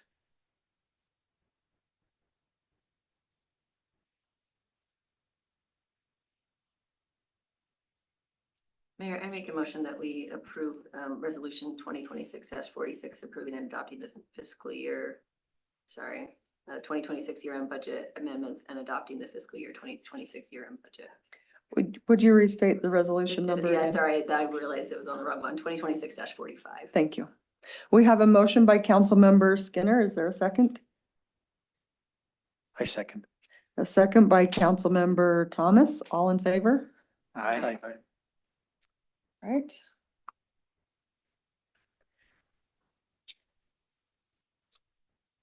All right, this is me again.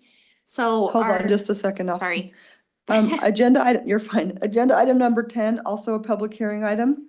It's the consideration of a resolution 2026-46, approving and adopting the fiscal year 2027 compensation schedule for Grantsville City Department heads and elected officials.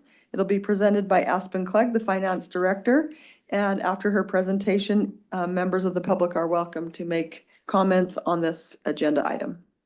Thank you. So for fiscal year 2027, it does include a 3% COLA increase for all staff. That does include department heads, as well as elected officials. And so for state statute, we're required to disclose what the department heads will be receiving at that point in time. So this is just a disclosure of the salary rates for the department heads and elected officials for Grantsville City that would go into effect in fiscal year 2027 for that in budget year. So that's what that is. I'll let the public hearing happen and then I'll be back. Thank you. Are there any public comments on this item? Anyone online?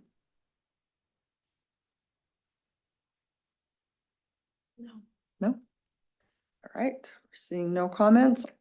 So we will continue back to the discussion with the council for item number 10. We've already approved this, right? This is just numbers. This is Mhm. just showing what the actual numbers are that we're. Correct. Correct. And this is cost of living. This is not, this is what we approved wasn't a merit increase. This is just a cost of living. Correct. Yes. This is just the 3%. Because I know some people were saying. Yeah. This is just cost of living. Correct. I do understand the difference between the two. Well, there was So, several. Yeah, there's been a lot of semantics. It is an increase. It It is an yeah. increase, but there's also been inflation from last year, this year as well. So, you know, I deal with this in my, current company that I work with, and we separate the two. And yeah, it's an impact in one form or fashion. So anyway, yeah, I don't need to say any more on that.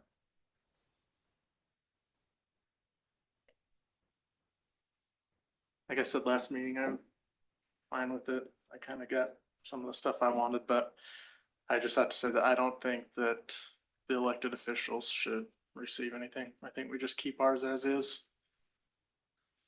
But that's my 2 cents on it. And to be sure, this is like the approved rate, but even not all of the elected officials receive that. Some have opted to like forgo or forfeit, I guess. Yeah, and so they don't actually receive it.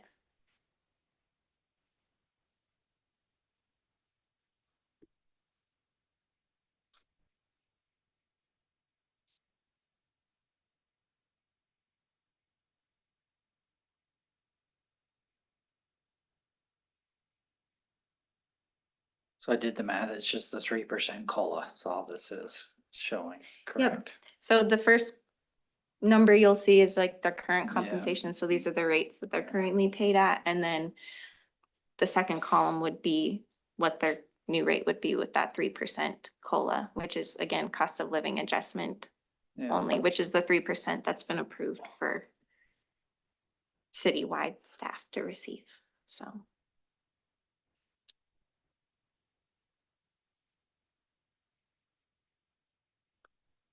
I've spent the last couple weeks having conversations with most of the individuals on this list. I know I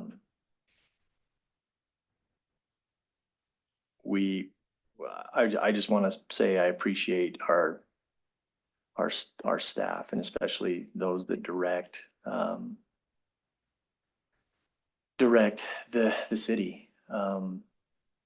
And the dealings that we deal with, a lot of these individuals, you know, have a holiday, supposed to be on a holiday, and on a holiday, they are at their desk. So, it's. Or out in the field. Or out in the field.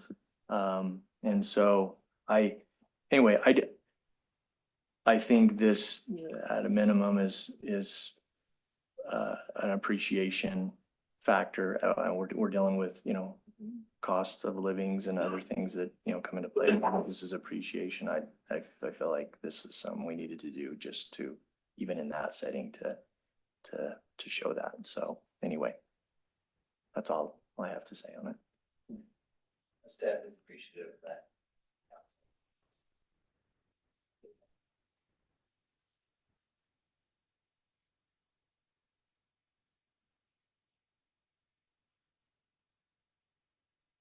Appreciate all the extra effort too in going through the budgets to try to figure out how we can Where we can make the tighten the cuts. belt. Yep. So. Sorry, now I'm finished, Jeff.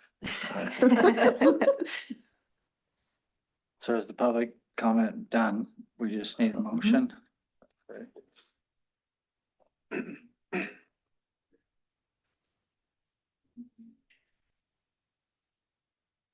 So Mayor, I make a motion that we approve resolution 26-46, approving and adopting the fiscal year 2027 compensation schedule for the Grantsville City department heads and elected officials. We have a motion by Councilmember Williams. Is there a second? I'll second the motion. A second by Councilmember Skinner. All in favor? Aye. All opposed? Nay. Roll call, Councilmember Williams, In favor. Skinner, In favor. Dalton, Nay. Thomas. In favor.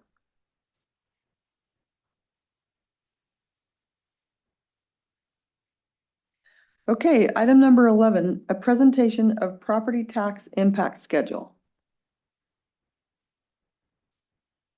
All right, so it's our favorite little property tax impact schedule document you guys have seen. So Grantsville City is considering an increase to its property tax rate from 0.001417 to 0.001488, which exceeds the estimated certified tax rate and is estimated to generate an additional $110,000, $598, sorry, and 32 cents in property tax revenue. So it just kind of goes through what our current property tax rate is, at the certified tax rate, how much property tax revenue that would generate, which is 2.2 million.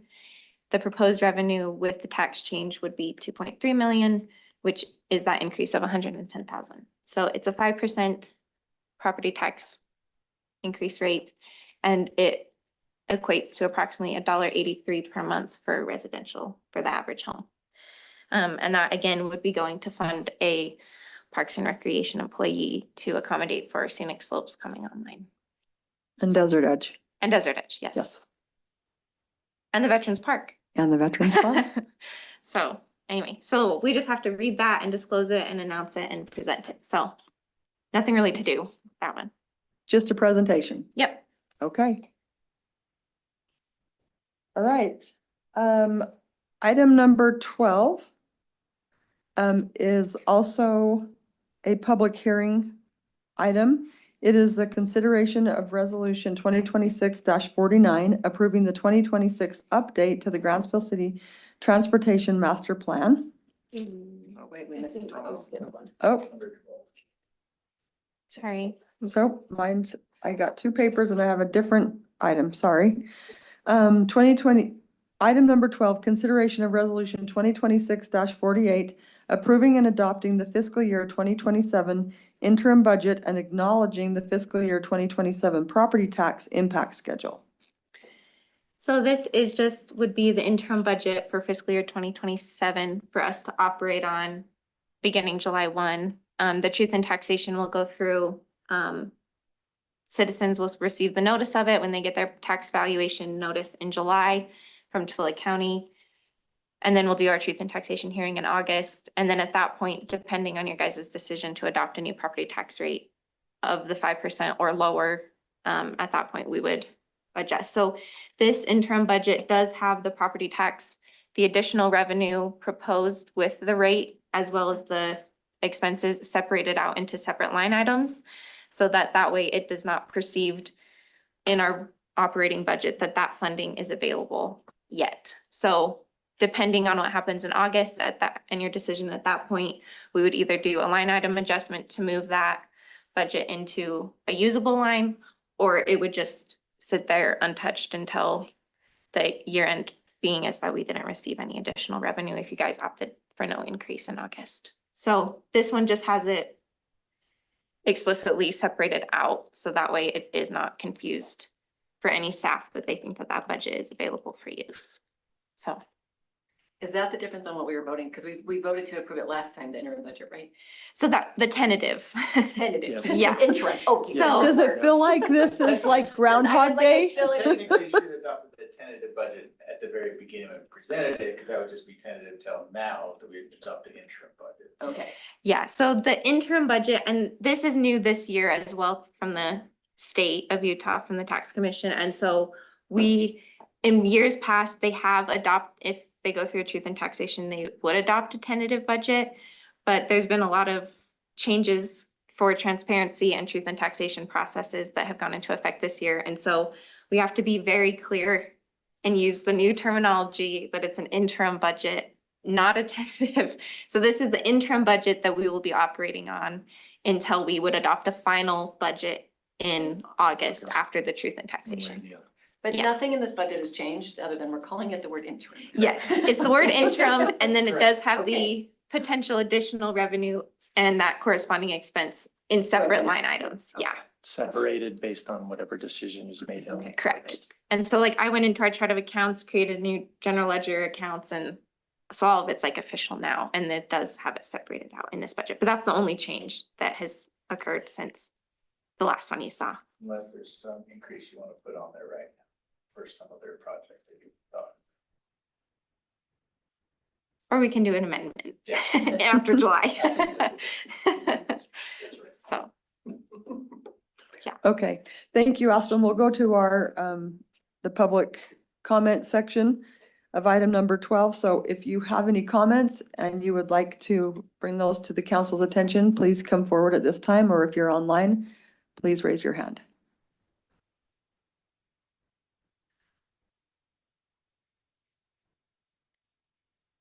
Anything online, Alicia?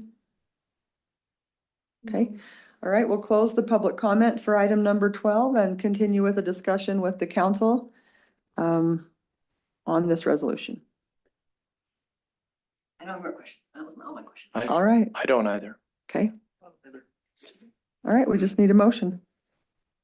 Mayor, I make a motion, we move to approve resolution 2026-48, approving and adopting the fiscal year 2027 interim budget and acknowledging the fiscal year 2027 property tax impact schedule. All right, we have a motion by Councilmember Thomas. Is there a second? I'll second the motion. Second by Councilmember Skinner. All in favor? Aye. Right. Item number 13, a consideration of resolution 2026 49, approving the 2026 update to the Grantsville City Transportation Master Plan. And I'm not sure who's presenting this. That would be Bill. We were meant to have someone online. Is there someone from Jones in the Mill? What would their name be? I can show you who I have. McLean probably. Matthew Linford? Yeah. Yeah, Matthew maybe. Hey, can you hear me? Yes. That would be Matthew. Hey, Matthew, how's it going? Good. How are you doing? I'm fabulous. You're on now with the council. We can all hear you. So Okay. I just wanted to give a quick little introduction. The Planning Commission heard this last month and voted to recommend approval by the city council. So that's in your staff report. One of the nice things about having this done now is that this helps to inform questions about and decisions made for and by our general plan update, which is imminent. So this would be an element of that general plan update. And the coincidence of these two things is actually very, very fortuitous. So we're grateful for their efforts, and I hope you'll enjoy their presentation. If you have questions for me, I'm here, and then otherwise we'll turn that over to you, Matthew. Okay, perfect. Thank you. Thanks for letting me join remotely. I was unable to make it to Grantsville this evening, so thank you for this opportunity. Am I able? Oh, it looks like I am able to share my screen. Perfect. Okay, can everyone see my screen? Yes, hold on one second.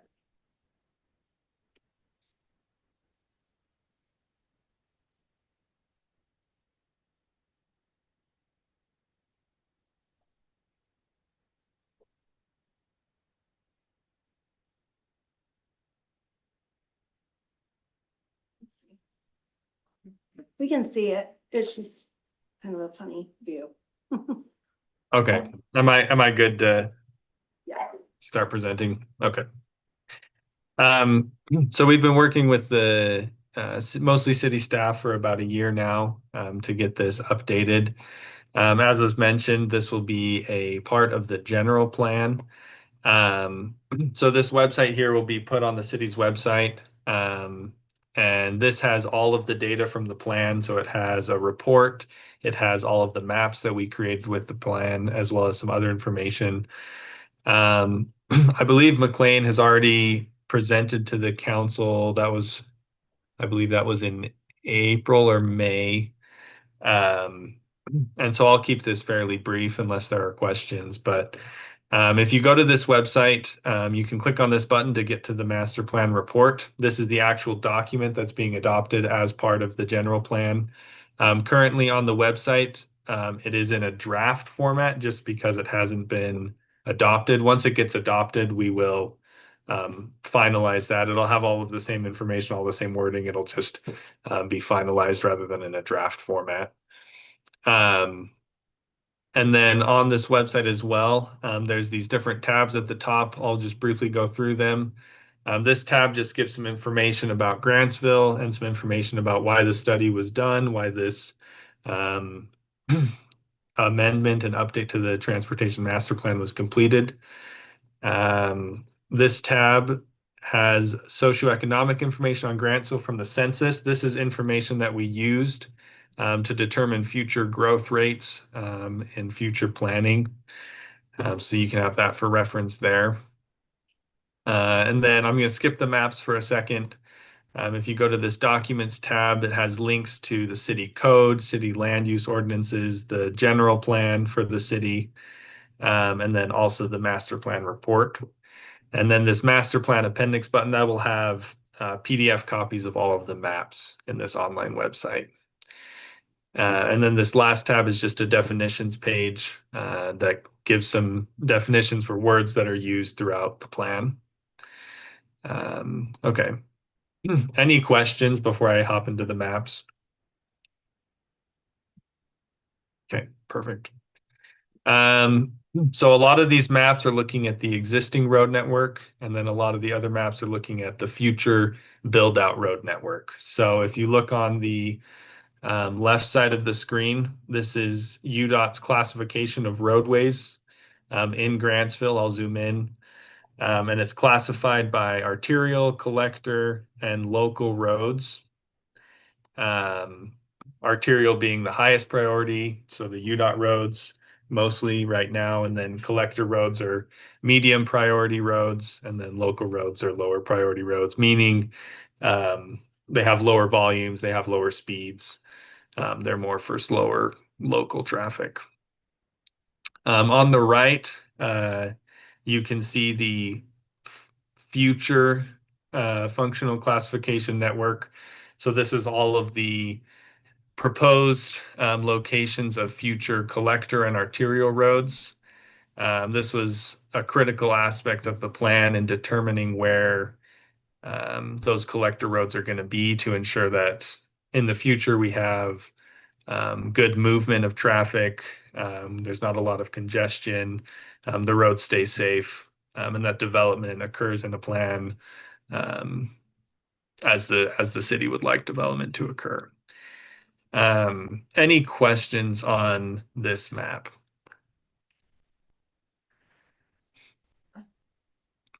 Okay. And the different roads I have, have one quick question. The Yeah. extension of 112 to the Burmester exit, is yes. the big swoop in that, is that because of flood, wetlands? I'm Yeah. So assuming now I can see that better now that it's zoomed in. Thank you. we initially had that connecting straight, but felt that it would be better to go around that. Okay, any other questions? Okay. This next map is this is a map of all of the roads maintained by Grantsville City. So it doesn't have any UDOT roads or any county roads. It's just the roads maintained by the city. And this map is used by UDOT to determine the Class B and C road funds that the city gets allocated each year. So we updated this map as part of the plan. So now UDOT is funding the city based off of an accurate road mileage.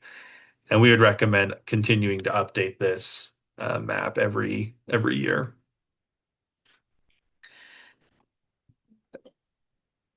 This next map is traffic counts that we performed. So you can see the roads that we performed the traffic counts on. We use this to determine where those critical future corridors are going to be. You can click on these blue squares and it'll show you the average daily traffic on the road. So here on Mormon Trail Road or West Street, you can see the average daily traffic is just over 2,000 vehicles. You can also see the speeds that we collected as well. Right here, the average speeds, and then heavy truck traffic percentages as well. I just want to point out to Chief Sager that we're 1 mile below the speed limit as the average, so we're all following the law here, so. And that is one note I will make on the speed limit data or the speed data. If the count was taken closer to a block or an intersection, the speed data might be a little lower than if it were taken kind of in the open. That one was taken pretty in the open though, so that is good. It was surprising. Okay, this next map is crash history map. So you can see in the table the crashes per year in Grantsville by crashes without injuries, crashes with injuries, and fatalities. And then there's a heat map that shows kind of those hot spots where more crashes have occurred. You can see it's on the UDOT highway. That makes sense because that's where you have your higher speeds. That's where you have most of your traffic. But you can also use it to see, okay, there may be another intersection where there's some higher crashes that might need to be looked at. We didn't do an intense safety analysis as part of this plan update, but that is something that could be looked at in the future, and this data would be helpful for that.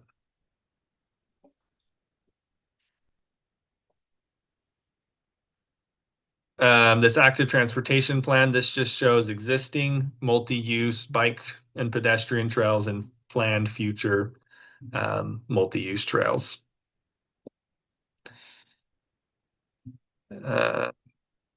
This map shows where the city would like trucks to be routed. So it shows some existing and some future roads, like this road down here does not exist yet, but once it's built, that will be built as a truck route.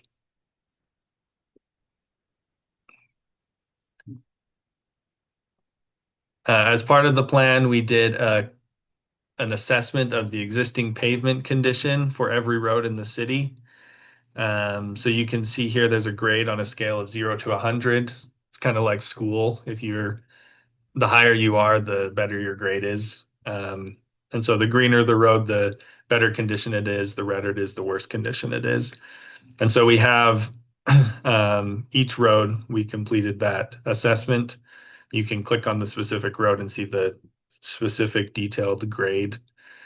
And then we use that information to create this next map, which created a phasing plan for providing treatment to each road in the city. And you can look at each specific phase and see which projects are included in that phase, which type of project, the estimated cost of the project, and the estimated scope of the project. Any questions on this roadway treatment plan?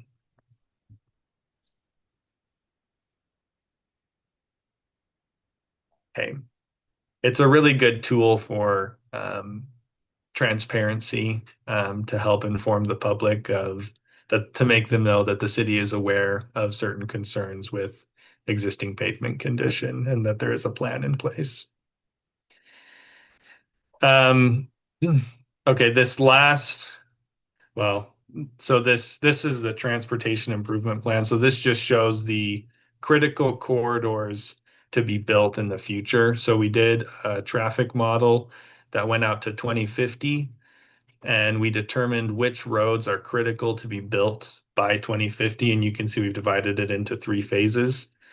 And so by phase 3, all of these roads you see, we determined these are critical corridors that need to be built in order to have a free-flowing traffic network without a lot of congestion that's safe and reliable.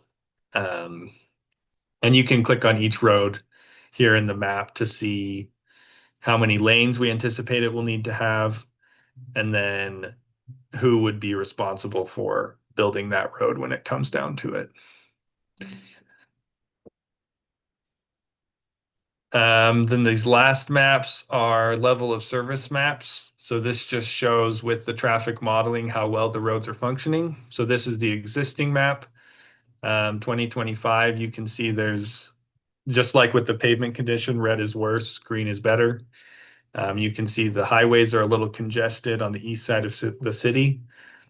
And so with those planned corridors, if you go to 2050, if you look at this left side, you can see, we've been able to improve a lot of that just by adding in more corridors, widening certain roads.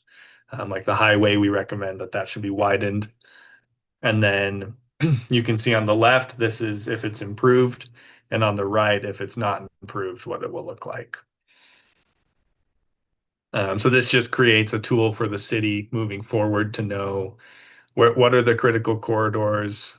So for development, you can ensure that when developers come in and develop, that those critical corridors are maintained so that you have a healthy traffic network in the future.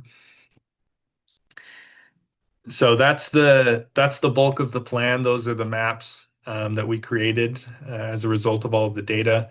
If you look in the report, that mostly just has all of the raw data from the plan.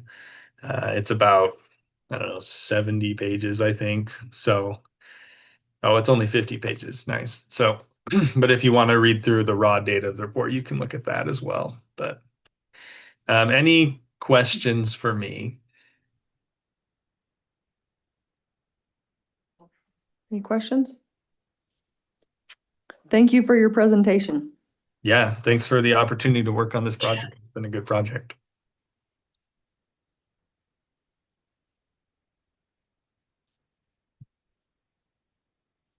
Anybody have any concerns with the transportation master plan? Oh, you can spend a lot of time getting all Yeah. nerded out on roads in there. I thought they did a great job showing. There's some interesting things as you look at this, you know, specifically I-80. How it maintains yellow and red even with the build out. So, you know, as we look within our district and really as we look within, you know, interconnectivity to the other valley, there's gonna need to be either a major expansion of I-80 or high rail or other factors coming to this valley to make it, you know, functional for us, but All of the above. yeah, all of the above. So anyway, yeah, I thought they did a good job. And this syncs in with the data from UDOT because we got separate data from them too. Did those two studies connect? Maybe that's a question. We lose them. There was a bit of overlap. We had, for all of our coordination meetings with the city, there were representatives of UDOT there to ensure that for the UDOT corridors, those were planned out in the right location and that we were consistent with their planning. Perfect.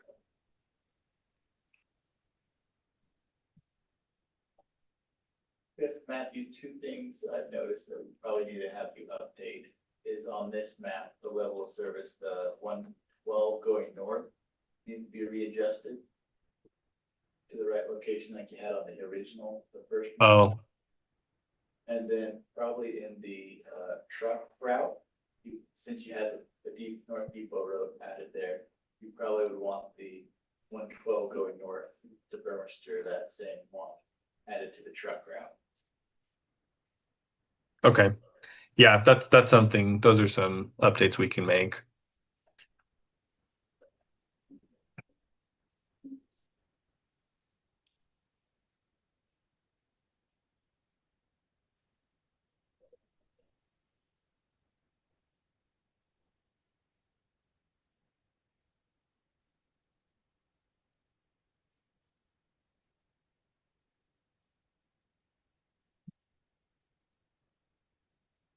Mayor, I'll make a motion. We approve resolution 2026-49, approving the 2026 update to the Grantsville City Transportation Master Plan with the updates that our city manager just suggested.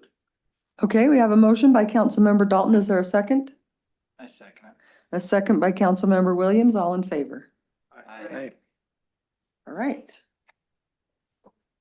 Item number 14, a consideration of resolution 2026-50, approving the pickup of member contributions for Tier 2 Public Safety and Firefighter Contributory Retirement System and authorizing the related employer election form.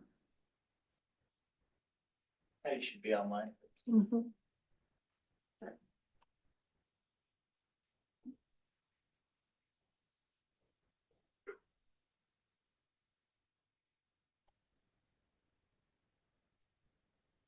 Are you there, Good Heidi? evening, Mayor. I am. Good evening, Mayor and Council. Can you guys hear me okay? We can, yes. Perfect. So historically, the city has picked up the public safety tier 2 contribution, employee contribution. It's been at 4.73%. It is increasing to 5.98%. The city can opt to continue picking that up for our officers or pass that on to the officers. I would recommend obviously to pick that up, to continue what we've done historically. This will allow our officers to keep more of their take-home pay, keeps us competitive with other agencies as well. Can you go over the costs, things like that, Heidi? Yeah, of course. So if we do opt to pick up the additional cost, it would cost the city approximately $13,395 annually. That is if we keep the same exact number of officers we have that are in the tier 2 system.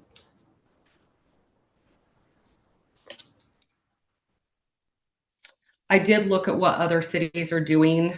There was 82 different responses that were in there. 30 said that they were picking that up. 12 said they were not picking it up, and 8 of them were pending pickup. To be determined, some were unknown, and then there was some no responses in there as well.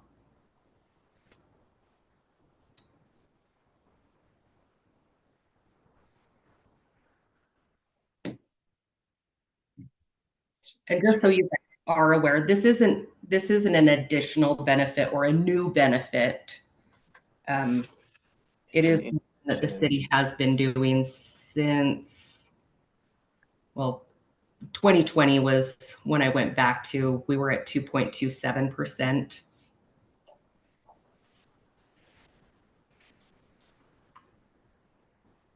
Question, Heidi. So you're saying if we don't pick this up, the officers are mandatory required then to, they would have to contribute then to the URS.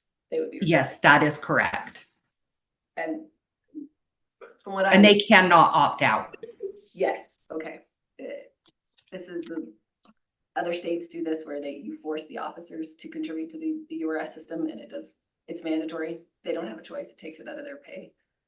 That is correct. This would be a pay cut for our officers if we didn't pick this up. I mean, because it would be going to their retirement, but it would be mandatory. They wouldn't have the option to not contribute to that. That is correct. This isn't an optional benefit for them. It's something that they have to pay into, and it's part of their pension. So the money doesn't go directly into their pocket. It goes into their pension. So once they retire, that's part of the pension benefit.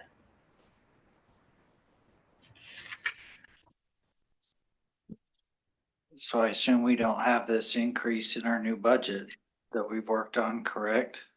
Because we did we know it was going to 5.98%?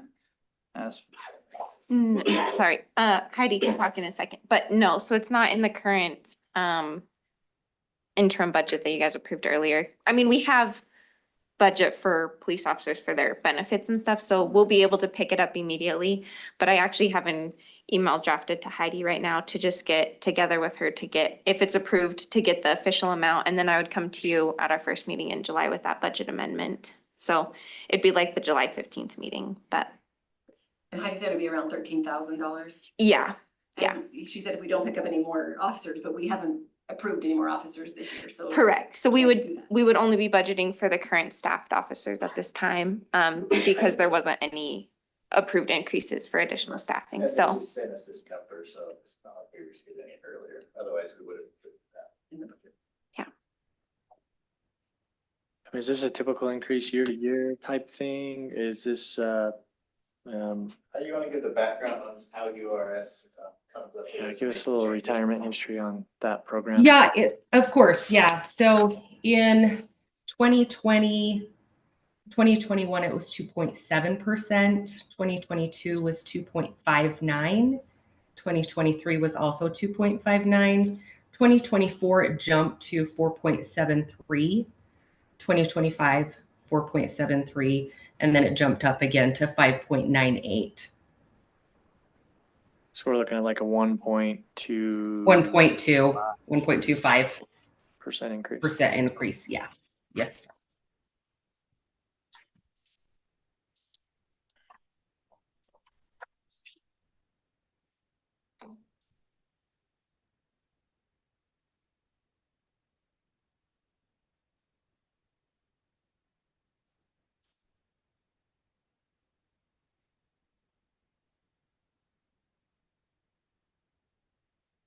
So another dumb question, do we have the option to say we'll pay the 4.73% we budgeted and make them pay the 1.98% that we haven't considered? Absolutely. Yes. Yes, you can. But again, that's gonna put, because they have to do it by mandatory, so that'll just come out of their portion of the paycheck they're taking off.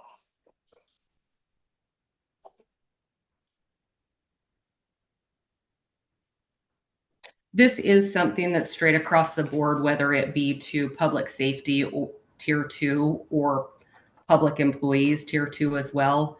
They have they have an increase also that the employees are picking up. The only difference is the city's not allowed to pick up the public employee, but they can pick up public safety. Is there not an increase for tier 1? No, there is not. But we do pick up tier 1. There is not tier 1 and tier 2 are they're a different entity. They work a little bit different, and no, they don't have an employee portion. Oh, because they have the benefit of already. They were in there before. They were in there, better person yeah. than they- Correct. Yeah, their benefits are a little bit different.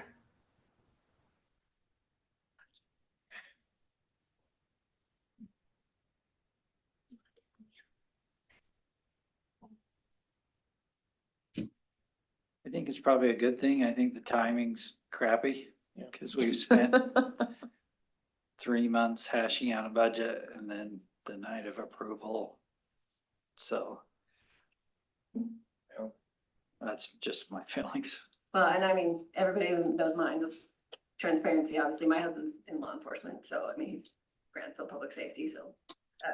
But I know these guys work hard, and I always support fire and law enforcement. And this would be a huge change for them. This is not something that, and they wouldn't see it in there if we said if we said we're gonna pick this up, they don't see any difference in their paychecks. We're not giving them a raise. We're doing what we have to do to match what URS is giving them, so they can keep that pension and not have coming out of their pocket. But that's always, most of the cities I've seen have done that, most departments, I guess. I shouldn't say all, because obviously Heidi said there's some that haven't, but it's a benefit in Utah. Like, I know Arizona doesn't. And that was a pay cut for us when we went to Arizona, because the state does require you to do that. And it's hard for some of these younger guys who, of course, they're probably not thinking about retirement, they should, but if you're suddenly saying now you must contribute, and it's $13,000, and it's unfortunate that they increase this and we don't have a say in that, but that's my thoughts.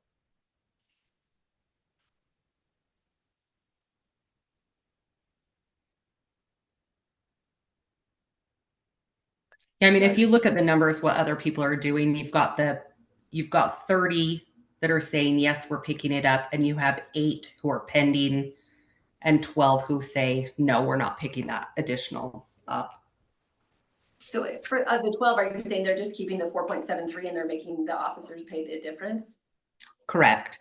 But they also, if I was to look at those cities, they could be paying more than a 3% COLA. They could also be paying a merit as well.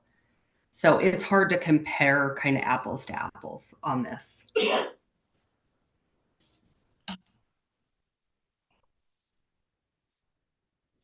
Jake, did you have something you wanted to say? No, I was just saying, I'm kind of in line with Jeff's thoughts. So, timing, but Derek? I don't like to put the pressure back on her. I'm just torn. So, I don't know. I mean, they do great. They're amazing, but I mean, it's just the timing is what is.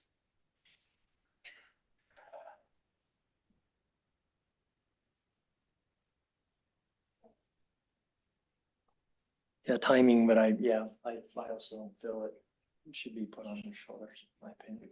So I think we find a way to do it.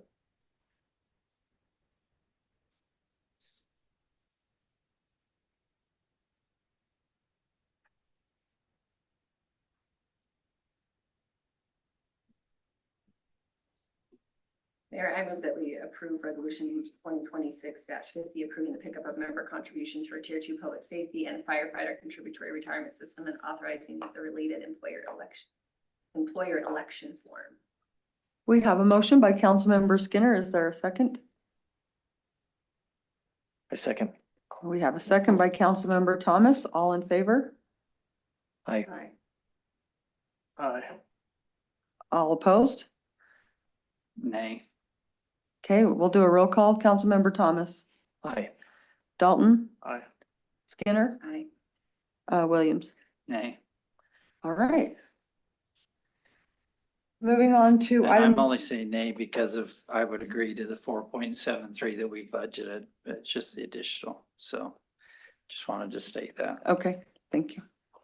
Item number 15, consideration of an authorization to execute a memorandum of understanding with the Twilla Technical College.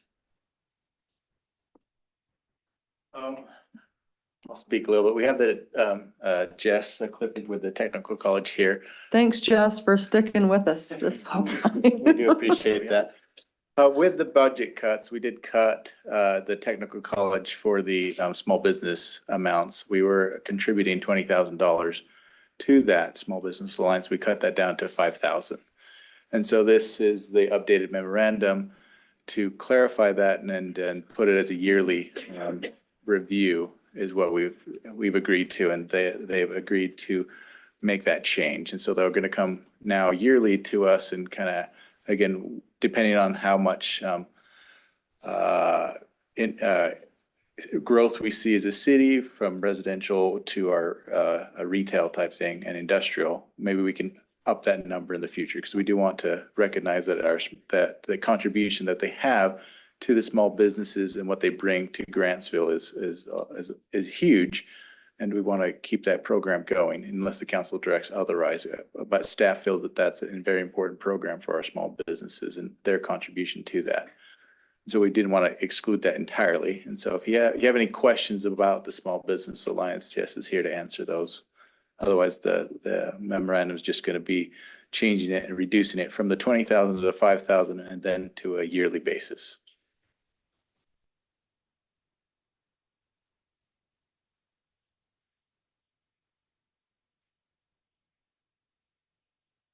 And I would also like to echo Michael's statement that we do recognize and appreciate the contributions of the Twilla Technical College and all that they do for our county and our city. May I address the council? You sure may, yes. I want to thank the manager for his handling of this. And I just want to take a minute and thank Grantsville City for the support that you give to small businesses. It makes a lot possible. At the SBDC and Twilla Technical College, we're not unsympathetic to the challenges that your city's facing right now. We know and we get it, and we want to be there with you on it. So we understand this, and I just want to say that we're nothing but grateful for your willingness to continue to support those small businesses. I don't know if they were able to get the report that I shared with you.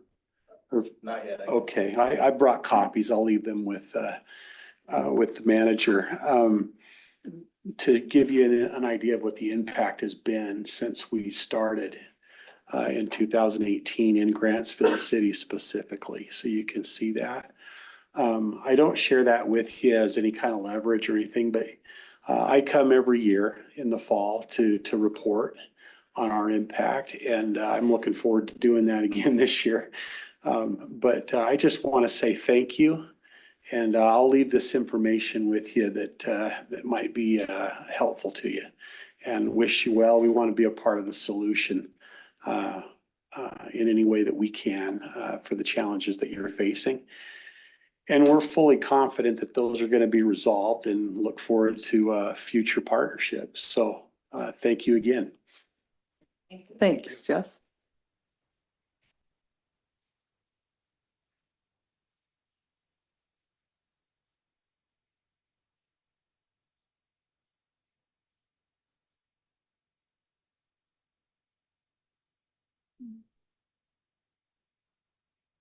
We need a motion. Mhm. Is this just I make- authorization to execute? Is that what it Yes. is? Okay. I make a motion that we authorize the execution of a memorandum of understanding with Twilla Technical College. Okay, we have a motion. Is there a second? A motion by Councilmember Williams. Is there a second? I'll second. A second by Councilmember Dalton. All in favor? Aye. All right. Item number 16, a consideration of resolution 2026-43 approving the Utah Wildfire Resources Memorandum of Understanding between the Utah Division of Forestry, Fire, and State Lands and the Grantsville Volunteer Fire Department. Hello, Mr. Chief. Mayor, council members, Jason Remick, Fire Chief, Grantsville Fire. So this resolution seeks support of approval for MOU between the Grantsville Volunteer Fire Department, Grantsville City, and the Utah Division of Forestry, Fire, and State Lands. The purpose of this MOU is to formalize how wildfire resources are coordinated and utilized between our city and the state.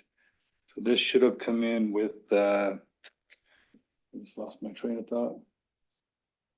The cooperation agreement that we approved a month ago? Yeah. Month ago? They should have been with that.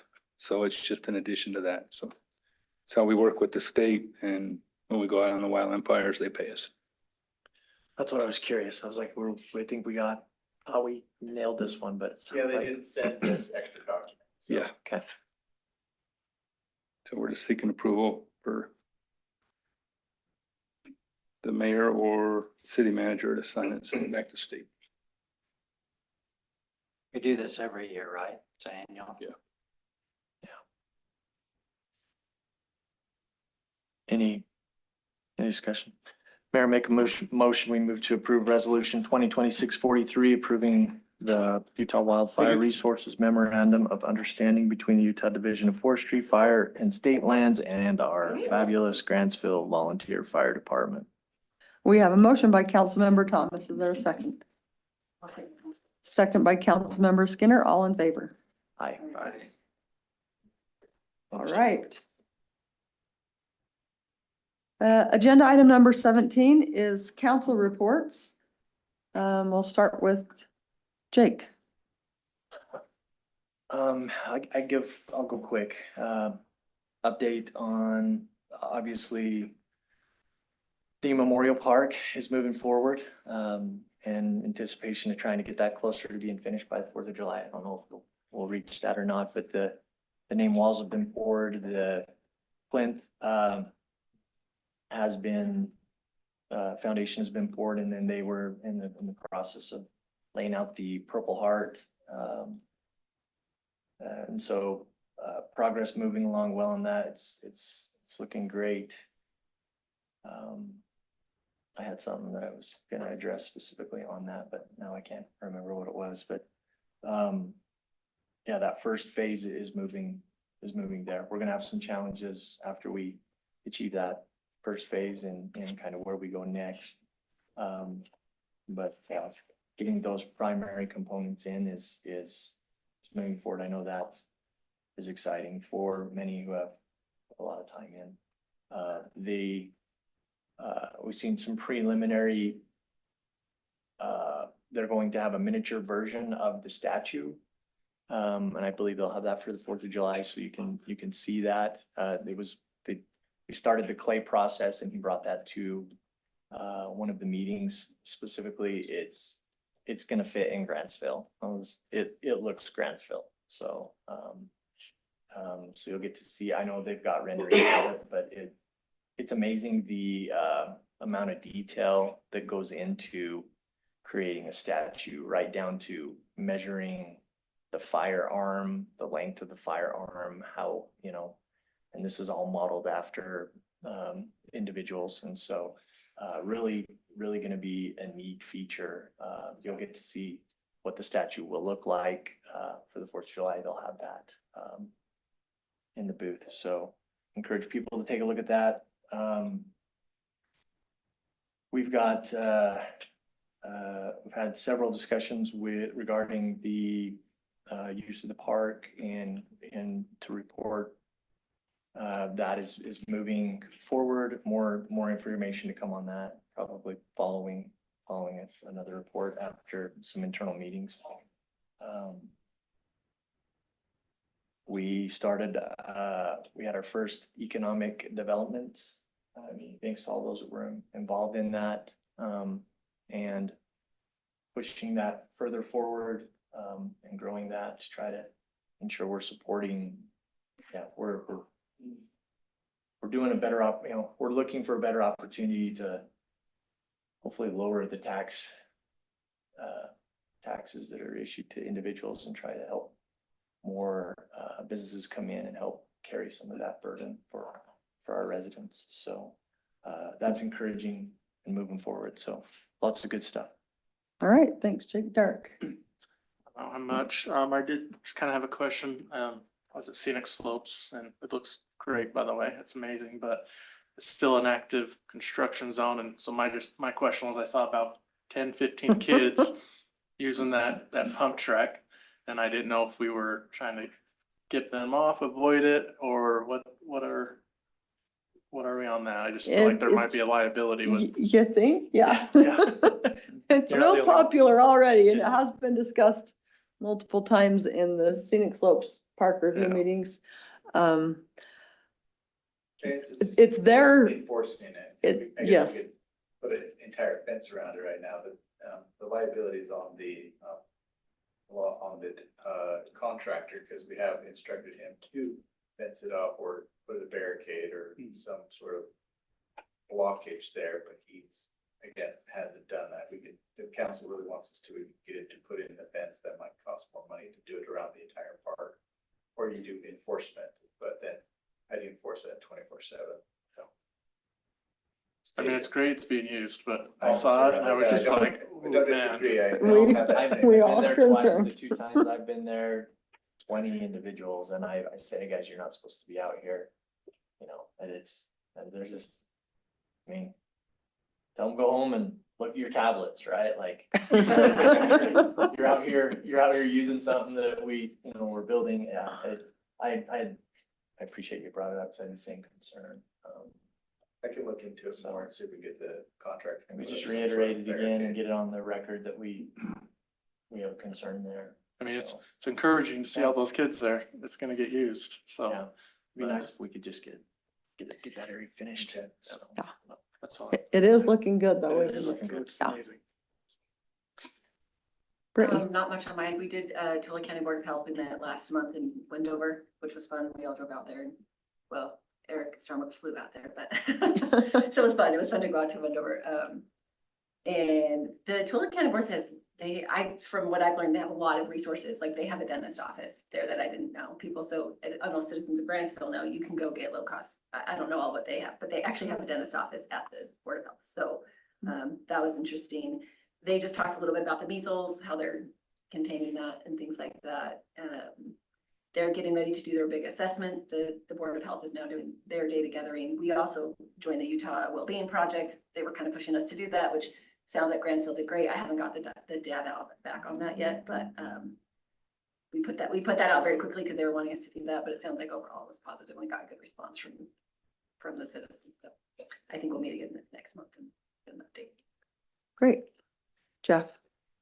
The mosquito abatement board, such a small thing, but they did spray for our rodeo. I thanked them for that. I don't know if you guys know, but they do spray our parks prior to our 4th activities. So that is, they know our dates that we begin and they will spray accordingly the parks a week before that. So the football team thanks you, by the way. yeah, they're pretty much do what we, I didn't say that right. They're very, if we ask them to spray an area, they'll spray an area. So if anyone just text me, call me if there's a mosquito or some kind of problem. The gnats are gone, obviously. But they do take care of us and they know our dates. So it is a kind of a small benefit to Grantsville City. The irrigation, we need to be there on the water. I'm aware of a few outstanding problems we have there. But we'll address them as we have a resolution. So I'm happy to be a part of that too. So they're a humble group of guys. They pray for it to rain. So it's good. All right. Rhett didn't ever join, correct? Okay. Not that I could tell. I mean, unless he's on an iPhone, but. Okay, that's okay. I guess the biggest council report is gearing up for the 4th of July. We will send out sign-up sheets in the next, hopefully tomorrow. Can we do that tomorrow, Alicia? Send out some signups for hot dog cooking. So get ready to eat hot dogs for 9 straight days. You're I did verify, just so you guys are aware, I did verify it is one person has to have their food handler's permit per station. Per group. Yeah, per group. So. Jake? That's how I got out of it last year, but this year I figured, I might as well know what to cool food at what temperature and how to ice bath stuff. It was great. So it sounds like it's really enjoyable. If you haven't done your food handler's permit, if you could get that done, that would be wonderful. And Will you remind us where we go to do that? The food handler's permit? Yeah, I can resend the link to you. well, yeah, thanks, sorry. That's okay. The Um, online version is, I don't know if there's a live version, but I can't imagine it being any better than the online version. It sounds exciting. yes, the activities that we have will be lots of fun. Lots of people. I appreciate all the people that are willing to make those things happen, especially our Public Works Department in moving all the equipment back and forth all week long. It's a big job and we appreciate that. So as I had some other things, but I'll just address those with you later because it's getting late. Thank you everyone for your participation. Thank you for being here tonight. And just a reminder that there will not be a council meeting on July 1st because the council will be cooking hot dogs. So we will meet again on the 3rd Wednesday of July. And I think that's everything.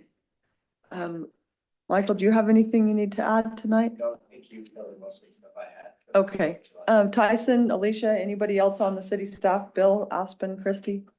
Anything else that needs to be addressed? Please, thank you. Just say thank you on behalf of the tier 2 employees for that contribution.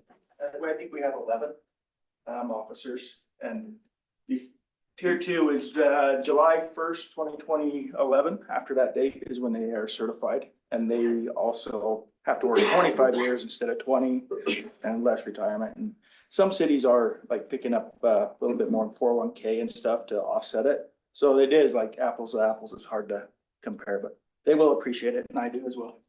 Thank you. Thank you. Thank you for all you guys do. All right, we just need a motion to adjourn.